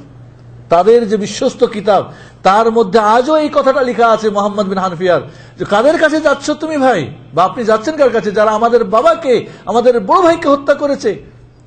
এবং হাসানকে যখন হত্যা করা হয় তিনিও বলেছিলেন যে আমার গ্রুপের লোকে আমাকে হত্যা করছে। এই কথাটাও তাদের বইয়ে আজও লেখা রয়েছে। তারপর ইতিহাসকে অন্যদিকে চালিয়ে দেওয়া হয়েছে। খেয়াল করেন, যদি আপনাদের কষ্ট হচ্ছে আমি শেষ করে দিব অল্পক্ষণের মধ্যে, যে বিষয়টা বুঝতে হলে আমাদেরকে দেখেন ইতিহাসটা কিভাবে। যাই হোক, মুসলিম বিন আকিলকে হত্যা করা হলো তারবিয়ার দিন 8ই জিলহজ। আব্দুল্লাহ বিন ওমর জানতে পেরে 3 দিন ঘোড়া দৌড়ি নিয়ে গিয়ে দাঁড়ালেন হোসেনের সামনে। কই যাও ভাই? কয় আমি এই দেখো চিঠি। কয় এরা জানেন না আপনার বাবাকে হত্যা করেছে, আপনার ভাইকে হত্যা করেছে, এরা মুনাফিকের দল, জানেন না এরা উসমানকে হত্যা করেছে? আপনি কোথায় যাচ্ছেন? আর আপনি যদি যাবেন ছেলে মেয়ে রেখে যান, আপনি একাই যান। মানে না, কয় আপনারা আহলে বাইতের মানুষ, রাসূলকে আল্লাহ রাব্বুল আলামিন দুনিয়ায় থাকা এবং আখিরাতে চলে যাওয়ার অধিকার দিয়েছিলেন ইখতিয়ার করার জন্য। তিনি আখিরাতকে ইখতিয়ার করেছিলেন, আপনাদেরকে আমরা বুঝাতে পারবো না, আপনারা আখিরাতের মানুষ। এবং তাকে মৃত্যুর শোক সংবাদ দিয়ে, মানে দোয়া দিয়ে বলেন যান। তাহলে সাহাবায়ে কেরাম মদিনার এবং ইতিহাসগুলি, ইসলামের তারিখ, ইতিহাসের বইয়ে স্বর্ণাক্ষরে লেখা রয়েছে। এরা কি বুঝেন নাই? আমাদের হিট্রি মিট্রি আর আমাদের বাংলাদেশের কিছু লোকজন আর হুজুরদের গল্প শুনে আর ওই বিশাল সিন্ধুর ইতিহাস আমরা জানি। পড়েন সিয়ারামুন নবলা, পড়েন বিদায় নেহা, পড়েন তারিখুল ইসলাম, পড়েন বিদায়। ইসলাম ইতিহাসের বই আজও অক্ষত আমাদের কাছে রয়েছে, আমরা পড়তে জানি না, আমরা আরবি জানি না, আমরা কোথায় বাংলা, কোথায় হিন্দি, কোথায় এইসব উর্দু পড়ে মুফতি সাহেব বহে বসে আছি। এবং ইরানের যখন বিপ্লব হলো, এই খোমাইনি পৃথিবীর সবচেয়ে বড় শয়তান, তাকে মারহাবা, তাকে থ্যাংক ইউ জানাবের জন্য আমাদের ভারত উপমহাদেশের এ ক্লাসের বড় বড় হুজুররা চলে গেল। কেন? ইতিহাস কোথায়? শিক্ষা দীক্ষা কোথায়? বড় বড় পণ্ডিত গবেষণা কোথায় আপনাদের? বিশাল সিন্ধুর মুসলমান, বড় মুফতি, বড় চিন্তাবিদ, সারা পৃথিবীতে দিন কায়েম করে দিবে। সাহাবাদের বিরুদ্ধে যারা বই লেখে। এরপরে হোসেন রাদিয়াল্লাহু তাআলা আনহু বের হয়ে গেলেন, যাচ্ছেন।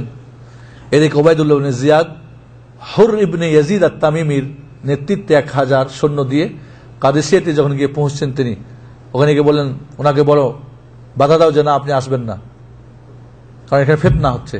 এই ফিতনা আপনি, কারণ ইয়াজিদ লিখেছে খবর, তার ফিতনা যেন না হয়, কন্ট্রোল করবে তুমি। আর এটা ফিতনা হবে, কোন নিঃসন্দেহে ফিতনা হবে। এবং তাদেরকে তো ভালো করেই চিনি।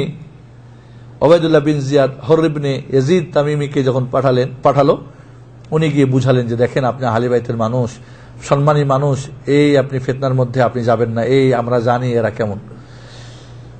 তিনি বললেন যে, তখন পরামর্শ করলেন আহলে বাইতের সঙ্গে, তাহলে আমরা ফিরে যাই মদিনায়।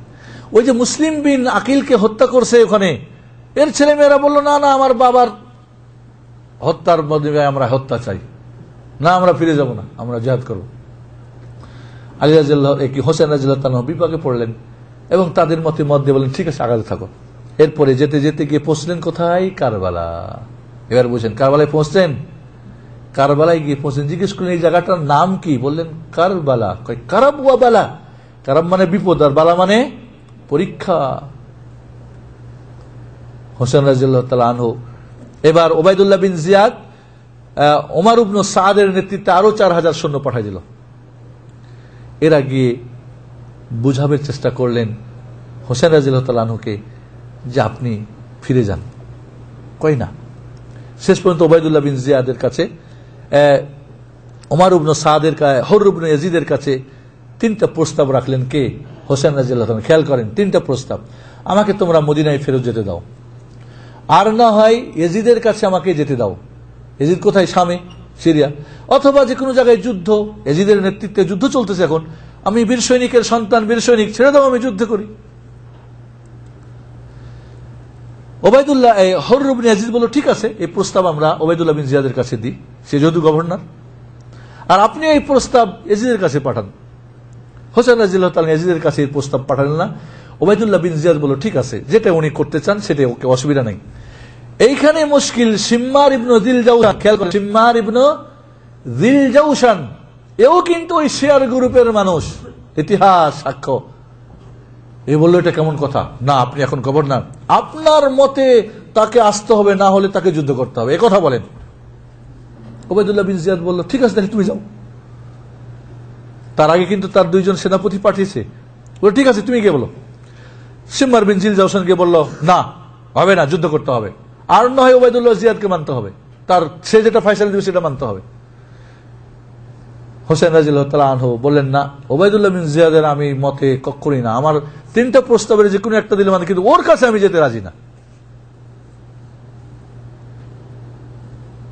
বললেন তাহলে যুদ্ধের জন্য প্রস্তুত হন। বলে আমাকে একটা রাত দাও। রাত্রে সারা রাত কোরআন পড়লেন, নামাজ পড়লেন, ইবাদত করলেন, কান্নাকাটি করলেন, তওবা ইস্তেগফার করলেন।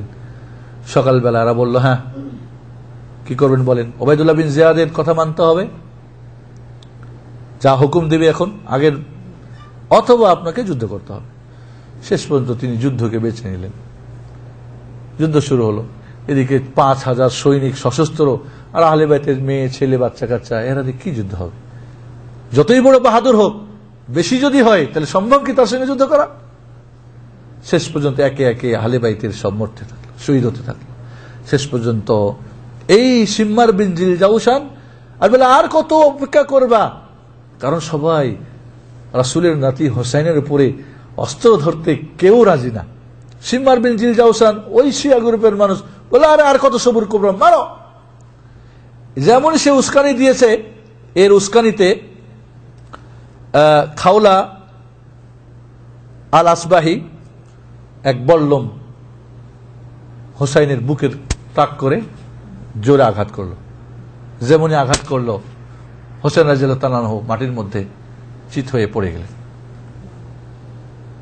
এরপরে সিনান বিন আনাস আন-নাখাই এই মালাউন গিয়ে তার বুকের উপরে বসে তার মাথা কেটে দ্বিখণ্ডিত করে দিল। ইন্না লিল্লাহি ওয়া ইন্না ইলাইহি রাজিউন। এইভাবে রাসূলের দহিত্র সবচেয়ে প্রিয় হোসেন রাদিয়াল্লাহু তাআলা আনহুকে নির্মমভাবে এই মুনাফিকের দলরা কি করলো? হত্যা করলো। এবং তার মাথা এবং বাকি যারা ছিল আহলে বাইত ওবায়দুল্লাহ বিন জিয়াদের কাছে হাজির করলো। ওবায়দুল্লাহ বিন জিয়াদ তার মুখের মধ্যে, তার হাতে একটা লাঠি ছিল, গোতা মারতেছিল, আঘাত করতেছিল। আনাস বিন মালিক বলল, এই তুমি করো কি? এই মুখে আমি কতবার রাসূলকে দেখেছি চুমা দেওয়ার জন্য, আর তুমি এখানে আঘাত করছো। এই ওবায়দুল্লাহ বিন জিয়াদকে তারই ছেলে বা মুখতার বিন আবি ওবায়দ হত্যা করে, এবং কুফার মসজিদে যখন তার জানাজার নামাজের ব্যবস্থা করা হয়, এই লোকজন একটা হইচই, এই কি একটা সাপ এসে তার নাক দিয়ে ঢুকে, মুখ দিয়ে ঢুকে নাক দিয়ে বের হয়, এইভাবে 3 বার। এবং এই পৃথিবীতে সে লাঞ্ছিত এবং এই পৃথিবীতে সে ঘৃণিত, এটা প্রমাণিত হলো। ঘটনা এখানে শেষ হয়ে গেল। কিন্তু হলো কি, এই হোসাইনের হত্যার ষড়যন্ত্র সব পিছনে ছিল কি? ইহুদি জারুল সন্তানরা, আব্দুল্লাহ বিন সাবা, ইহুদি শিয়া রাফেজিরা চাপাই দেওয়া হলো কার উপরে? ইয়াজিদের উপরে। যখন ইয়াজিদের কাছে গিয়ে পৌঁছলো হোসেনের মাথা এবং আহলে বাইতের পরিবার, তখন তার বাড়ির মধ্যে কান্নার রোল পড়ে গেল এবং ধিক্কার দিলে, এটা তোমরা করেছো? রাসূলের নাতিকে এইভাবে তোমরা হত্যা করেছো?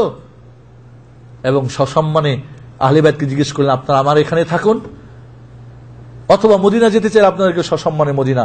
এবং ইসলামের ইতিহাস বলে ইয়াজিদ বিন মুয়াবিয়া তাদের মদিনা পাঠিয়ে দিয়ে স্পেশাল ভাবে যতক্ষণ পর্যন্ত মদিনায় নিরাপদে না পৌঁছে ততক্ষণ পর্যন্ত ইয়াজিদ ঘুমায়ও নাই, খায়ও নাই। স্বাভাবিক, ইয়াজিদের উপরে চাপিয়ে দেওয়াটাই স্বাভাবিক সাধারণ মানুষের কাছে। এবং ইতিহাস হয়ে গেল কি ইয়াজিদ ছিল মদপানকারী, ইয়াজিদ অমুক করেছে, অমুক তমুক করেছে, এই করেছে, হাজার মিথ্যা চাপিয়ে দেওয়া হয়েছে বিশাল সিন্ধুর মধ্যে। বাংলার সাহিত্যের ঝংকার দিয়ে মীর মুশাররফ একটা বড় শয়তান, এই ইহুদি কি বলে ইহুদিদের গ্রুপের একটা গ্রুপ, আব্দুল্লাহ বিন সাবাইয়ের গ্রুপ শিয়া রাফিজি, বাংলার সাহিত্যের ঝংকার দিয়ে বই লিখে দিল। বাংলার মুসলমানদের ভিতরে এই সমস্ত অপকর্ম আর মিথ্যা সব চালিয়ে দিল। মুসলমানরা, বাংলার মুসলমান আশুরার দিনে রোজা না রেখে খতম দেয় এই বিশাল সিন্ধুর মতো মিথ্যার সিন্ধুকে। এবং এই কারবালাকে কেন্দ্র করে 4টা গ্রুপ হয়ে গেল। কয়টা গ্রুপ? এই যে আলোচনা শেষ আমাদের। আমি একটু এই জন্য বলছি যে আমাদের বোঝার জন্য, এই কথাটুকু না বুঝলে আমাদের উল্টাপাল্টার মধ্যে থেকে যাব। আহলুস সুন্নাহ ওয়াল জামাআহ এদের আকীদা হলো যেটা একটা নির্মম হত্যা ছিল, জঘন্য হত্যা ছিল। যারা হত্যাকারী নিঃসন্দেহে তারা আল্লাহর কাছে জঘন্য, এবং যারা সমর্থন করেছিল তারা জঘন্য, এবং মুসলমানদের জন্য এটা বিশাল বড় বিপদ। আর বিপদ আসলে মুসলমান কি বলবে? ইন্না লিল্লাহি ওয়া ইন্না ইলাইহি রাজিউন। আর স্ত্রী ছাড়া অন্য কেউ হলে 3 দিন ঊর্ধ্বে কি করবে? শোক পালন করবে। 3 দিনের পরে শোক পালন করা যাবে? রাসূলুল্লাহ সাল্লাল্লাহু আলাইহি সাল্লামের রাসূলের ওফাত বেশি বড় মর্মান্তিক না হোসাইনের বড় না আলীর? তো কই বেটা, আলীর তো তার ছেলে আলী রাদিয়াল্লাহু তাআলার মৃত্যুর পরে হাসান হোসেন তো 20 বছর ছিল, কয়েকদিন তো শোক পালন করে নাই। কারণ তারা জানতো কি 3 দিনের বেশি করা যাবে না। জানতো না। তাহলে মুসলমানদের কাজ এই না যে বুক চাপড়ানো। মুসলমানদের কাজ, বিপদ এসেছে ইন্নালিল্লাহ। এবং আহলে বাইতের হাসান এবং হোসাইন এরা ছোট বাচ্চা ছিল, যুদ্ধ বিগ্রহ হিজরতের মর্তবা তারা পায় নাই।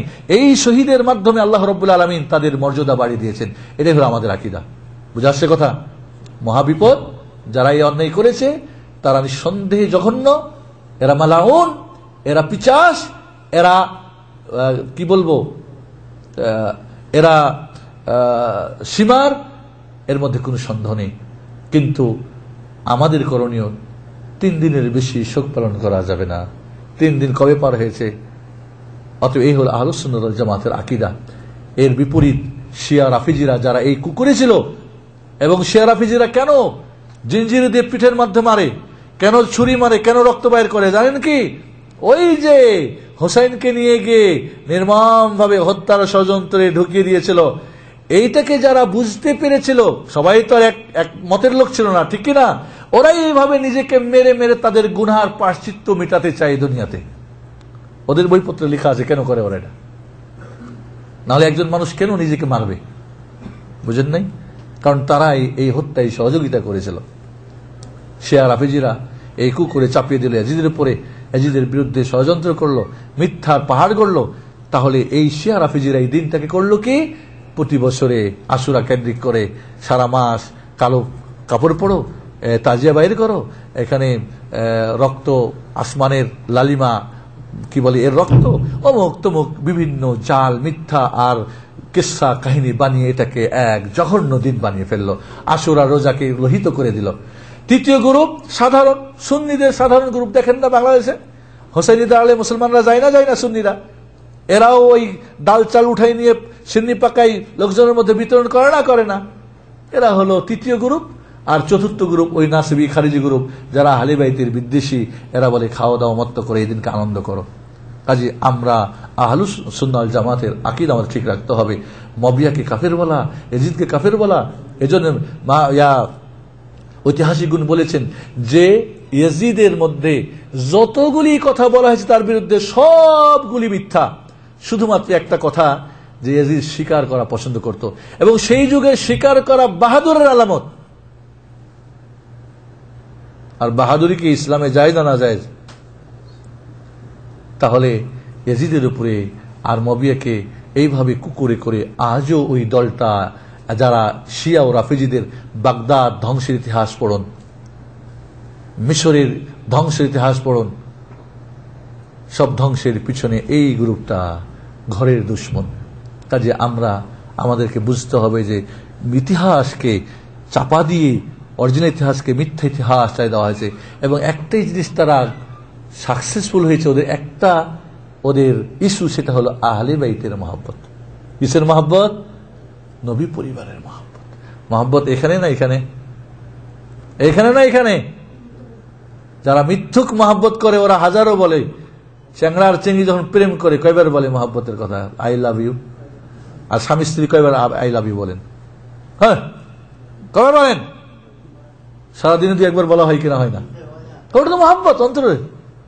কিন্তু যারা প্রেম করে, অন্যায় করে, এরা কতবার বলে, কতবার লেখে, কতবার মেসেজ করে। এই মিথ্যুক। এবং পৃথিবীর জন্মের শুরু থেকে এই পর্যন্ত এদের চাইতে বড় মিথ্যুক জন্ম হয়েছে কিনা আল্লাহ জানে। যারা আমাদের কোরআন মানে না, যারা আমাদের বুখারী, মুসলিম, আবু দাউদ, নাসাই, তিরমিজি মানে না, যারা আহলে বাইতের রাসূলের পবিত্র পরিবার স্ত্রীদেরকে ব্যভিচারিণী বলে আখ্যায়িত করে, যারা বলে আবু বকর, ওমর, উসমান এরা সব কাফের হয়ে গেছিল, যারা জাল হাদিস বানিয়ে আল্লাহর নবী যখন আরাফাত থেকে হজ শেষ করে বিদায় হজ মদিনা আসছেন, খোম নামক জায়গাতে সবাইকে ডেকে বললেন আমার পরে দায়িত্ব পাবে আলী, তোমরা সবাই মিলে মেনে নিবে। কিন্তু আবু বকর, ওমর, উসমান এরা সব মুরতাদ হয়ে, 7 জন সাহাবী বাদ দিয়ে সব মুরতাদ হয়ে এরা সব ষড়যন্ত্র করে আলীকে দায়িত্ব দেয় নাই। এরপরে মবিয়া ইত্যাদিতে এইভাবে হত্যা করেছে, মেরেছে, এই ধরনের ইতিহাস তারা বানিয়েছে। এই হাদিসটা ছিল জাল হাদিস, মিথ্যা। এই জন্য খোমেনি লেখে না, ওদের বড় শয়তান। ওই খোম জায়গা থেকে খোমেনি, ওরা আয়াতুল্লাহ খোমেনি, উমুক খোমেনি। কেন? ওই জাল হাদিসের মিথ্যা ঘটনার উপর ভিত্তি করে মুআবিয়া রাদিয়াল্লাহু কে বিভিন্ন সাহাবীদের গালিগুলাজ। 7 জন সাহাবীকে মুসলমান, আলী, ফাতেমা, হাসান, হোসেন রাদিয়াল্লাহু তাআলা আনহুম। আর কে? মিকদাদ বিন আসওয়াদ, আর কে? সালমান ফারিসি, আর আবু যার গিফারি। এই 7 জন বাদ দিয়ে সব কাফের। মুহাম্মদুর রাসূলুল্লাহ 23 বছরে যাদেরকে লালন পালন করে রেখে গেলেন, যাদের ইমানের কথা কোরআন এসেছে, যাদের প্রতি আল্লাহ রাজি, আল্লাহ তাদের প্রতি রাজি, যাদের জান্নাতের সুসংবাদ, এরা সব কাফের হয়ে গেল।